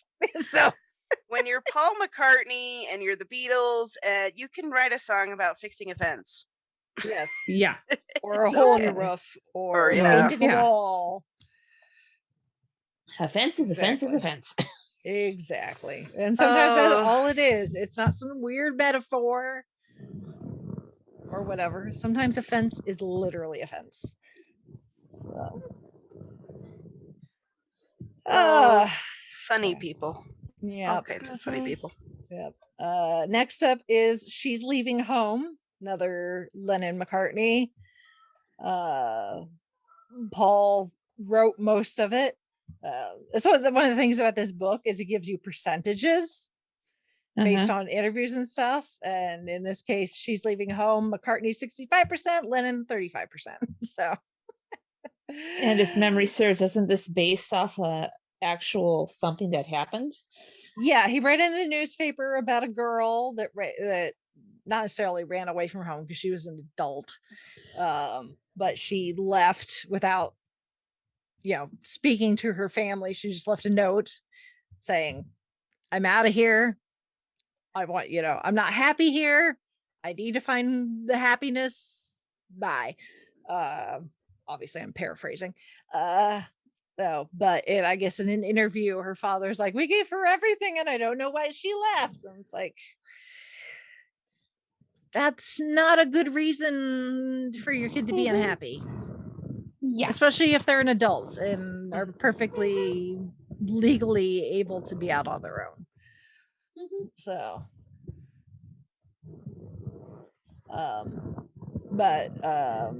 John did assist in some of the lyrics because he has some experience with parental sacrifice and not being happy, and supposedly some of the phrases were direct quotes from his Aunt Mimi.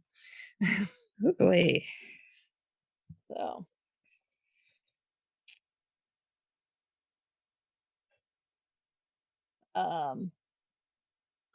and Paul said in an interview in 1984, he said, my kind of ballad from that period, my daughter likes that one. One of my daughters likes that. It still works. And then next up a 100% Lennon written song, Being for the Benefit of Mr. Kite. Mm-hmm. Which is, if that doesn't scream Big Top Circus, I don't know well, what it does. that's apparently that is literally what it is. It was a poster from a circus from 1843 that John bought, and essentially took all the text from this poster and turned it into a song. The lyrics, they just write themselves, and you got the right pretty much piece John, of John said Mr. Kite was inspiration. Mr. Kite was a straight lift. I had all the words start staring me in the face one day when I was looking for a song. It was from this old poster I bought at an antique shop. We'd been down in Surrey or somewhere filming a piece. There was a break. I went into the shop and bought an old poster advertising a variety show which starred Mr. Kite. It said the Hendersons would also be there, late of Pablo Fankus Fair. There would be hoops and horses and someone going through a hogshead of real fire. Then there was Henry the Horse. The band would start at 10 to 6, all at Bishopsgate. Look, there's the bill with Mr. Kite tapping it. I hardly made up a word, just connecting the list together, word for word, really. And in Wikipedia, you can see there's a copy of the poster, and it's exactly so. Grandest night of the season, last night but 3, being for the benefit of Mr. Kite. Mr. J. Henderson, the celebrated Somerset thrower. So, wow. And our good old waltzing horse. Mm-hmm. The sound that's kind of sounds like an organ. Mm-hmm. Not an actual organ. John wanted an actual steam organ. Oh, George cool. Martin. Yeah, George Martin told him, unfortunately, none-existent that could be played by hand. They were all played by punch cards, kind of like a player piano with the paper roll. So that George you wind up and let go. Yeah. So what George Martin did is he took tape, literal tape, of old Victorian steam organs, told the engineer to cut them up into small sections, about a foot long apiece. Then he told the engineer to fling them up in the air, put them back together again at random, and that's what they got. Wow. Interesting. Talk about serendipity. Yeah. So, again, 4 tracks. You gotta do what you gotta do. So now you could just go to an actual, steam organ with really good quality recording equipment, record the sound, and take it back and just use it as you will. Couldn't do that then.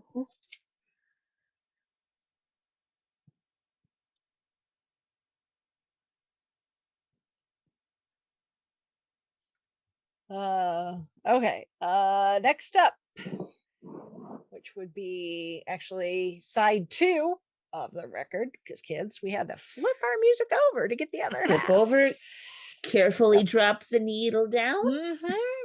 And side 2 starts with Within You Without You, which is a George Harrison penned song, as if there was any doubt who wrote this song.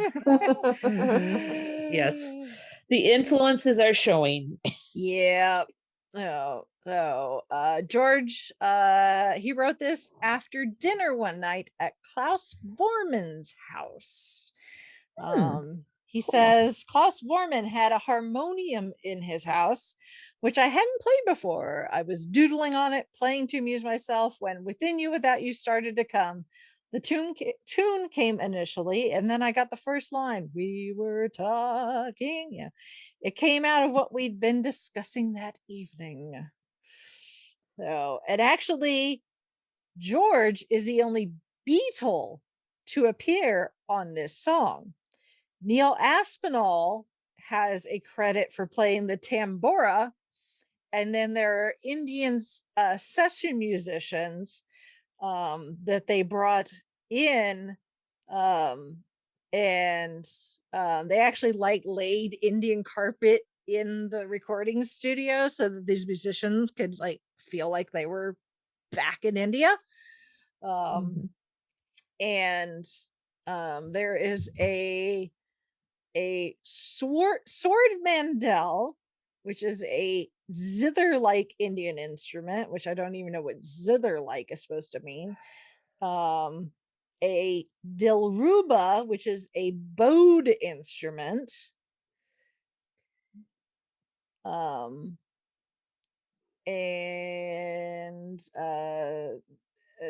several others, along with actually 8 violins and 3 cellos.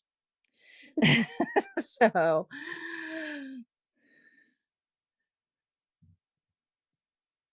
a little bit of trivia.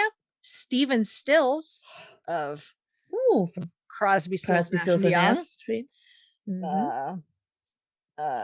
Was so impressed by the lyrics that he had them carved on a stone monument in his yard. Wow. That's saying a lot, especially for him.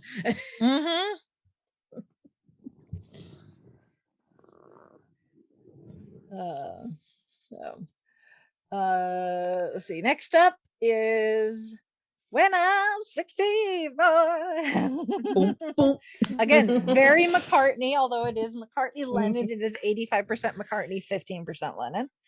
According to Paul, he actually wrote the tune when he was about 15 or 16 years old. He was at home playing on the piano before he moved away from Liverpool. And he was like, yeah, it's kind of a cabaret-ish type tune, and he just kind of had it in his back pocket. He just figured, maybe he'd pull it out and use it for something later, because at this point, the Beatles were not a thing yet. So he just had it in the back of his mind. And then years later, when his dad turned 64 is when he added the lyrics. So most of the lyrics, John and then helped with some of the lyrics, with a few. And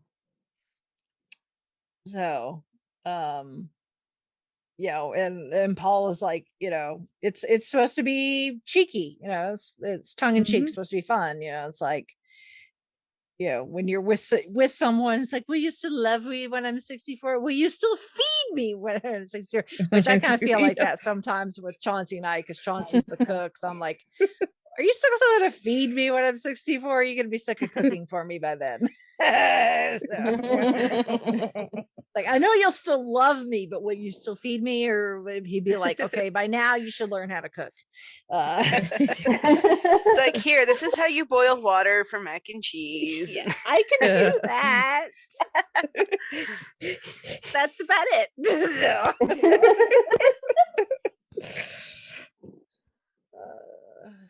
I did not come from a family. Make sure the buttons people who for know the microwave are machine. highlighted that you need to push. Yeah, exactly.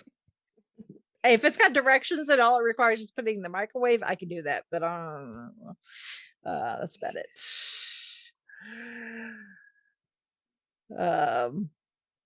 John, because this is in print, it's hard to tell if this is supposed to be sarcastic. Knowing John, it probably is. So in the Playboy interview, John Lennon said, I would never even dream of writing a song like that.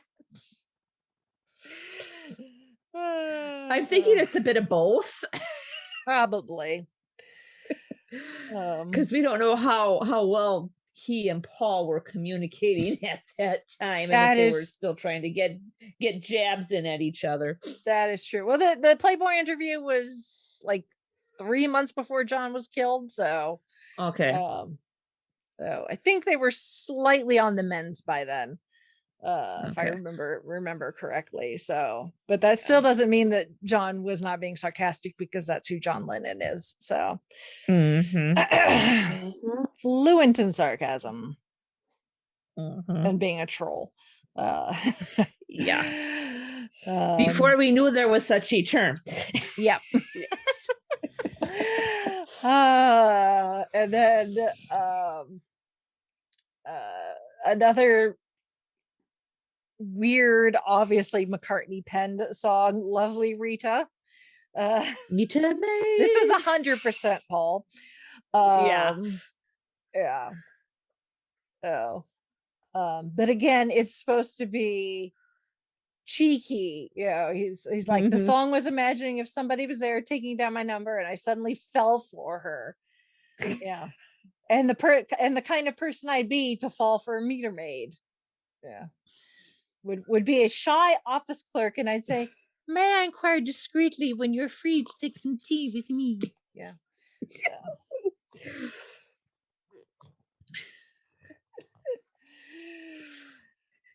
And you charmed said Rita out of a ticket. Okay. Exactly. Yeah. So another interesting bit, because obviously there's things like piano and guitar in this, and drums, but there's some other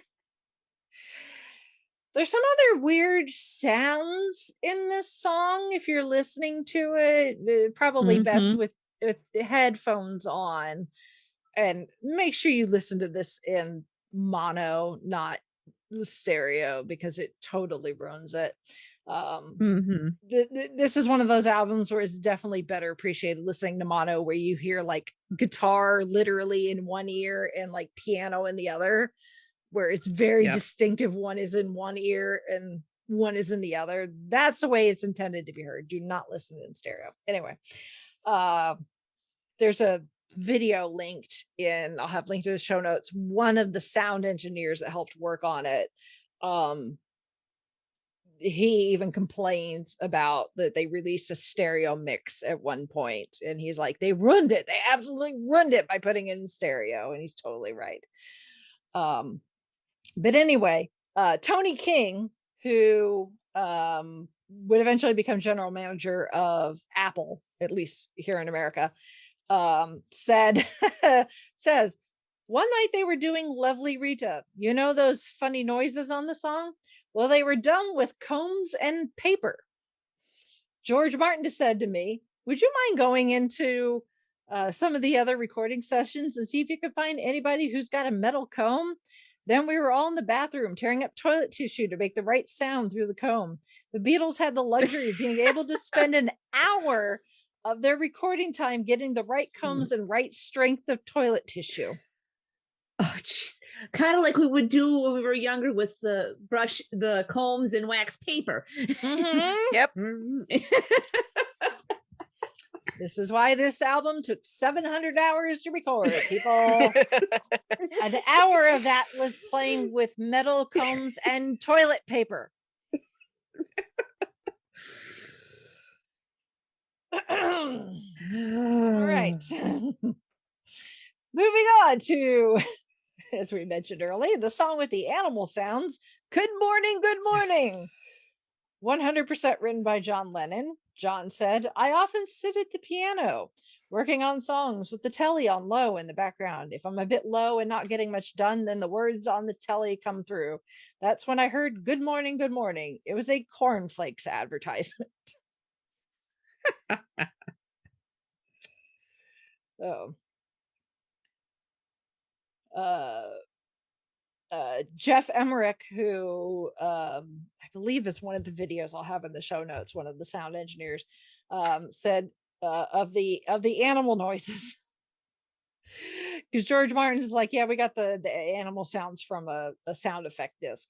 But Jeff Emmerich says, John said to me during one of the breaks that he wanted to have the sound of animals escaping, and that each successive animal should be capable of frightening or devouring its predecessor.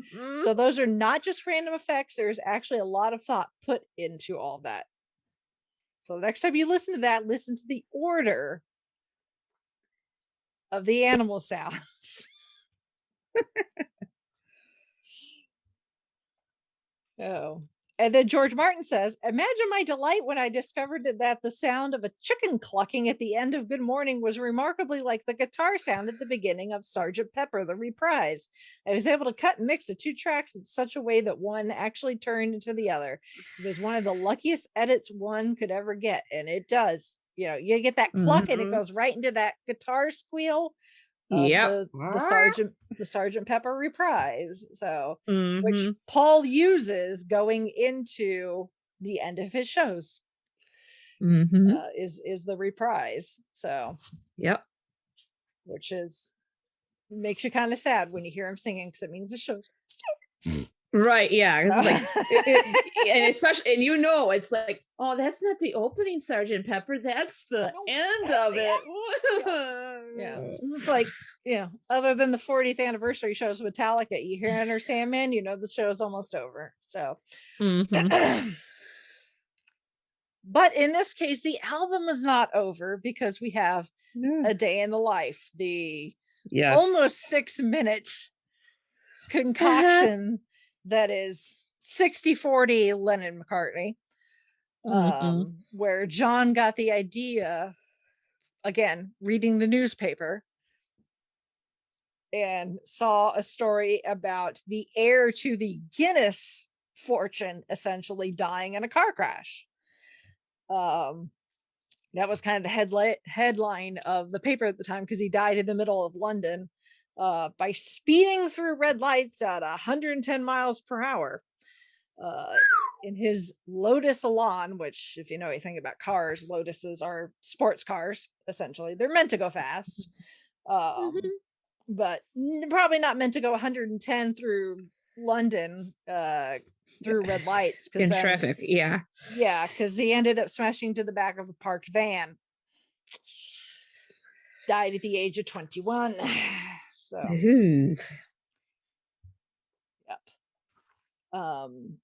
no. And then he found another article elsewhere in the newspaper about the potholes in the streets of Blackburn, Lancashire. So, or at least I think they're potholes. It just says 4,000 holes. They may not be potholes. They may just be holes, like sinkholes. I don't know. Random holes in Lancashire. I don't know what was going on in Lancashire in 1966, but apparently they were having problems with gophers. I don't know. This Caddyshack. I don't know. That gopher gets around a lot. Yeah, I guess. But then Paul, the bit in the middle about, get up, get out of bed, was the start of a song that Paul had that he just never completely fleshed out. So they just kind of decided to take the two and put them together to kind of have this bigger epic song. But like Paul was going, goo goo gaga over like, okay, we need to do this for the album cover, and coming up with all these ideas. When it came to this song, John was the one that kind of took over with a little bit of Paul's help. If you've ever seen, I have it again linked in the show notes, there's a trailer for this album, like a promotional trailer, and you can see there's some video of them recording this song with the orchestra, and you can see that the orchestra, they're all in their formal orchestra wear, tuxedos, but then they've got on like funny masks, like clown noses and weird other things. They gave them like props to go with it, so I think so they wouldn't take it so seriously, because there's an interview with George Martin, again linked in the show notes, I think, where or maybe it's one of the other engineers, where they bring in the Paul wanted a full symphony orchestra. Oh boy. George Martin was like, no. So they compromised on a smaller 41-piece orchestra, you know. Still, not much of a downsize. Yeah. But the bit right before you hear the alarm clock and go to Paul's bit is this kind of build up crescendo type thing of the orchestra, you know, playing their instruments. And George Martin, God bless him, because the guys in the Beatles didn't really read or write music, George Martin could, so he was kind of their arranger and could do stuff for instruments that they weren't familiar with, you know, things like, you know, violins in orchestra. They needed somebody who could actually read and write music. George Martin was their man. So John's trying to explain to George Martin what he wants. And his best explanation was a sound like the end of the world is what he wanted it building up to. and poor George Martin is going to this 41-piece orchestra saying, okay, you know, you all know your instruments, you know what your instruments are capable of as far as notes and scales and stuff. So we need you to go from here to here in 24 bars. And the orchestra people were just not getting there. They're like, can you write it down? Can you score it for us? They're like, no, because they wanted them essentially to riff. But that's not something have it be organic. Really, yeah, that's not really something you do on classical instruments. You don't really riff on a French horn. You can't have a jam session. You can't have a jam session. Exactly. Yeah, that doesn't work so well. Yeah. So poor George Martin is like, no, you get 24 bars. You start about here and do whatever you want. Yeah, fast or slow, you know, skip notes, whatever. As long as you're here by the end of those 24 bars. And this poor orchestra, which was pretty much middle-aged people, were just not getting it at all. So what George Martin actually had to do was, and again, this is out of Beatles songs, this is from George Martin, that climax was something else again. What I did there was to write at the beginning of the 24 bars the lowest possible note for each of the instruments in the orchestra. At the end of the 24 bars, I wrote the highest note each instrument could reach that was near a chord of E major. Then I put a squiggly line right through the 24 bars with reference points to tell them roughly what note they should have reached during each bar. Wow. And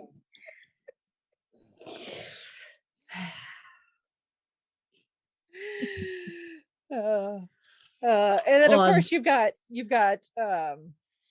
you hear Mal Evans, who worked with the band, counting. You can hear him in the track, which was accidental. And then the alarm clock was accidental as well, because it was just supposed to help time it, but they couldn't get it turned off. But considering the first line after that is got up, jumped out of bed, it works. It works. Well, because I think even too in the anthology they have some of the outtakes of A Day in the Life, and you can hear more strongly the counting and the alarm clock. Yes, if memory serves. Yeah.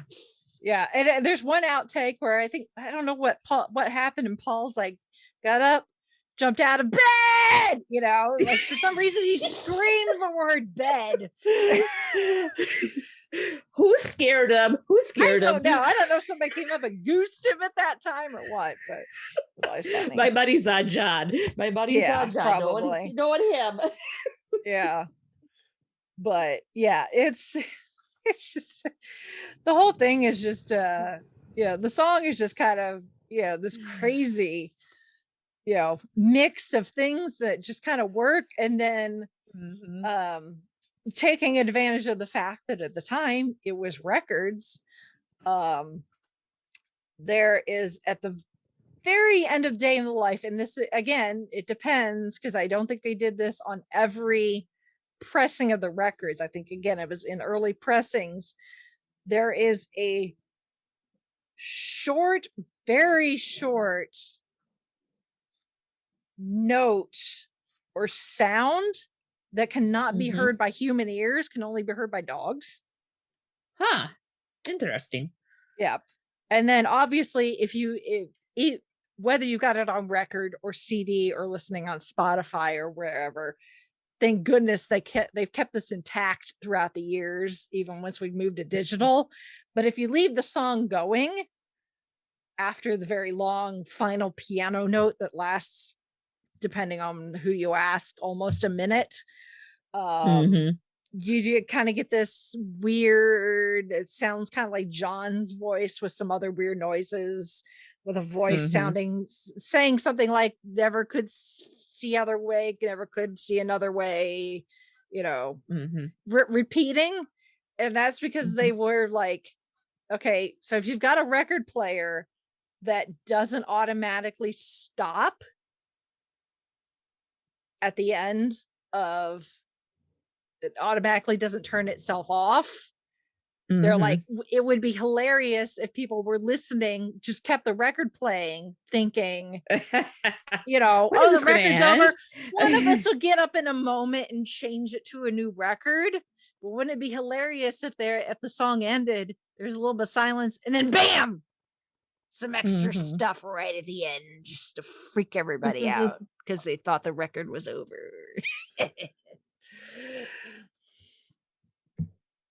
Like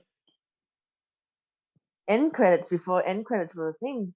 A little bit, yeah, kind of. It's kind of an end credit thing. So yep, you nailed it. Yep. So, but that's the end of Sgt. Pepper's Lonely Hearts Club Band. So. Yep, and this one's there's been pastiches. They did Ninja whatever did a spoof with A New Hope, a la Sgt. Pepper's, which is completely awesome. And then if you are looking for a cover of the album from beginning to end, Cheap Trick actually did Sgt. Pepper's. It is very worth the listen if you haven't. So they were nervous doing it, but they pulled it off. Yeah. And then of course there is the not exactly the same, but the soundtrack to the Sgt. Pepper movie starring the Bee Gees and Peter Frampton. Yes. And we're going to have to discuss at some point. Yes. And a certain Mr. George Burns too, if memory serves. Yes. And Steve Martin and Aerosmith and Alice Cooper and Earth, Wind and Fire, along others. Yep. So. Yep. Oh, yes. Yeah. Which is, again, an acid trip. Yeah. Yep. So it was done. It's a thing that happened in 1978. Yes. Yes. So, but it's not. There are several of the songs from the Sgt. Pepper album that appear in the movie and therefore on the soundtrack, but it is also got other Beatles songs from other albums on there too. There's stuff from Abbey Road and all sorts of things. So yeah. But the movie's so weird. Yeah. I agree, Rachel. I agree. Yeah. It's definitely one of those where like it bombed at the time. I don't know how much of a like cult following it has now. I don't think it's gone quite the way of like Rocky Horror or something like that. But I enjoyed it. But I anytime I can hear Beatles music, I'm always a thing. What's interesting is, like I said at the beginning of this, a lot of people consider this the greatest Beatles album of their entire catalog. A lot of people consider this one of the greatest albums of all time, and it was voted as such a couple of times in like the mid 70s and again in the mid 80s by some magazine that's not Rolling Stone but something like that.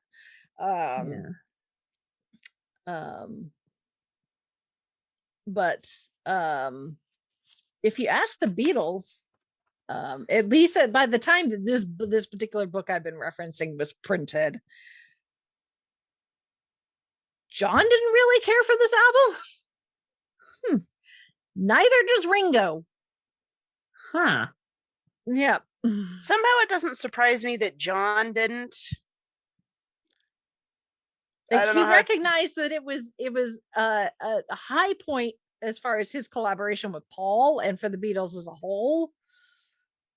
But the production of this made it sour in his mind.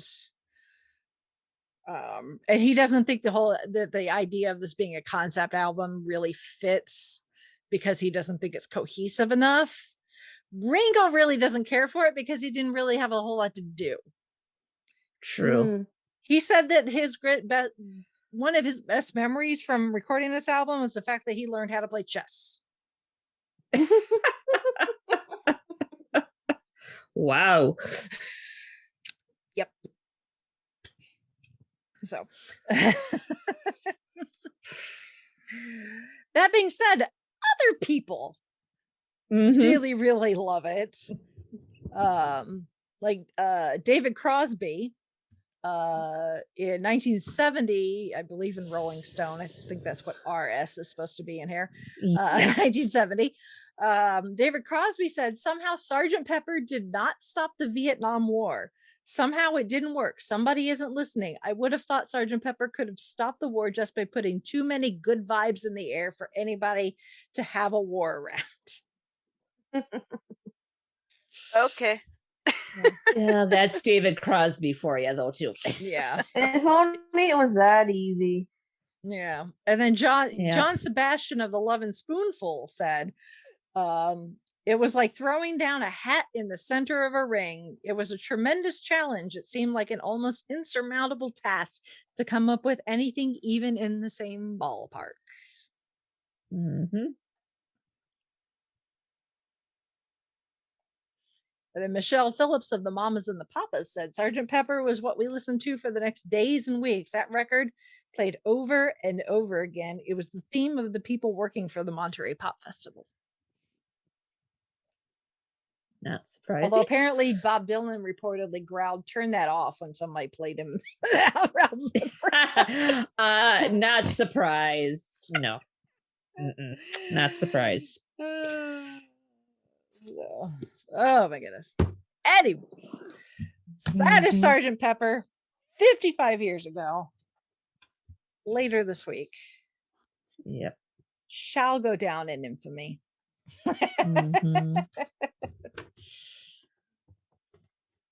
Yeah. It's fun doing these Beatles albums.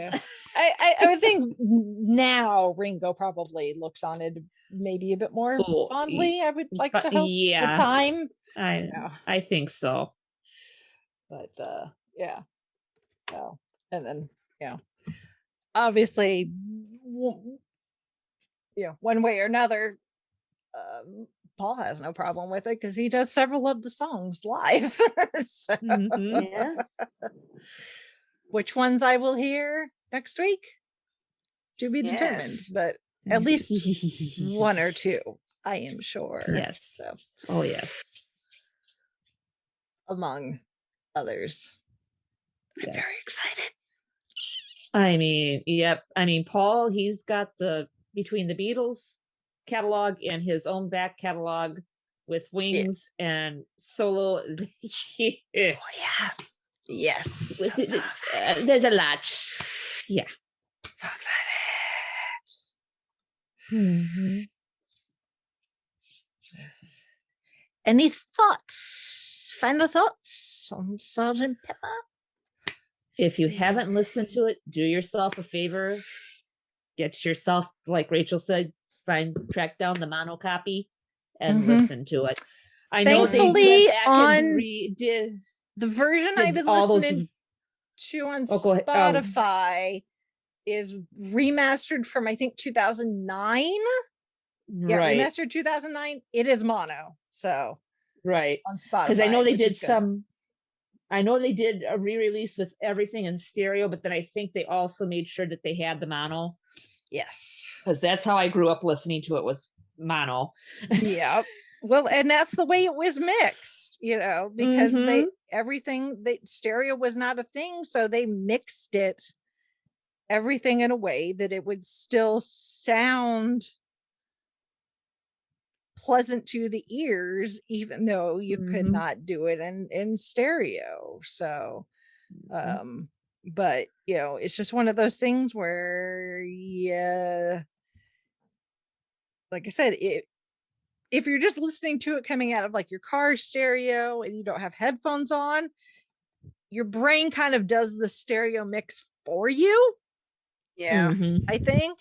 Yep. But Yeah. when you have headphones on and you're listening to something and you're like, I hear piano just in my right ear and I hear I'm missing the other drums stuff. just in my left ear. It's like, that's, that there may be not with, I mean, headphones were a thing by then. I mean, even record players, you Yep. could have headphones and plug them in.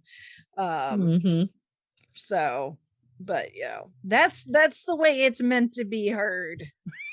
So, as wild as it is sometimes to be listening and be like, I'm only hearing an instrument in one ear and then a different instrument in the other ear. That it doesn't matter. You'll get used to it eventually. We're everything's in stereo now, so our brains are like, when we don't hear something in stereo, it's like, wait, that's not correct, but no, that is correct. At least with the Beatles stuff. Yep. That's the way it's meant to be listened to. Yes. In my humble opinion. I agree with you. Cool. So, anything else anyone wants to say? Looking forward to the next Beatle album that we're going to be talking somewhere down the line. All right. Let's just Magical Mystery Tour isn't that bad. No, it's not. It's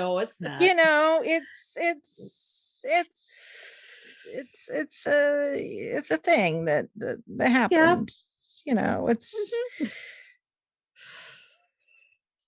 we've been down this road, with Queen. Yeah. I was gonna say we reviewed Hot Space and yes, okay. It's kind of like Hot Space for the Beatles, Beatles, yeah. Well, just like Sgt. Pepper's, Queen had the Night at the Opera. Exactly. So, but we'll get to Magical Mystery Tour later this year. So, yay. So anyway, well, if any of our listeners want to chime in on their thoughts with the Sgt. Pepper or any of this other stuff that we've talked about, you can email us at 5ishfangirls@gmail.com. Send us some feedback. You can also check us out on all our social media, and links to that is at our website, which is the5ishfangirls.com. You can also find ways to support our podcast through Patreon and our merch shop and a couple other things we've got. Again, that's all on our website. And we've added new designs to the merch. Yes. So check those out. I was on a designing binge like last week, and I churned out several new designs. Our new logo is up there. So if you want stuff, I ordered a shirt with the new logo for PopCon. So yay. Cool. Nice. And then at least one other new 5ish Fangirls design on there. And then there's also some designs for Gold Standard too. Nice. So Sweet.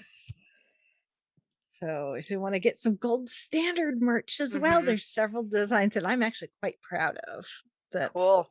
That are up there as well. So if you want to and I bought a Gold Standard shirt too. So she's going to be representing all over the place. Represent. Yeah. So just as an addendum here, the Thor Love and Thunder trailer just dropped about 20 minutes ago. Of course it did. Of course it did. So what is that helmet? Okay, sorry. I'm looking at I don't have sound. I'm just watching it. Somebody's watching it. Yep. Yeah. I will wait until we're done. Okay. Well, we better wrap up. So we will have it in the news next week because we want to take a look at it and comment on it. So anyway, so there we go. but we didn't forget about it. It dropped while we were recording. Yeah, Anyway. which we knew was going to happen. We did. Happened. Yeah, we just didn't know when. Anyway, so we'll check that out. Ooh, that's okay. I better keep Pause. Back commenting on Facebook. Anyway. All right. Finish the show, Chrissy. I'm finishing the show. I was watching for it because I thought, well, maybe, but no. All right, let's finish the show. All right. All right. Yeah. So we're all okay. We need to go so we can all hit YouTube. Okay. Signing off for this week. This is Brittany and Belvin saying goodnight. This is Chrissy saying goodnight from Salt Lake City. This is Sally from Wisconsin saying good evening. And this is Rachel in Indianapolis, Indiana. And unlike Neil Gaiman, I will definitely have pictures and video from Paul McCartney. So go follow me on Instagram.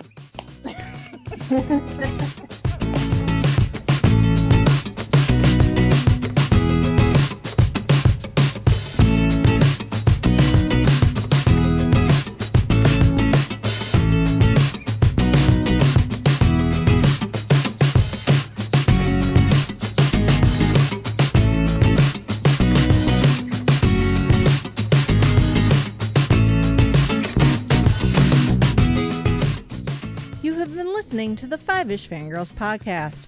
You can find more episodes and information at thefivishfangirls.com.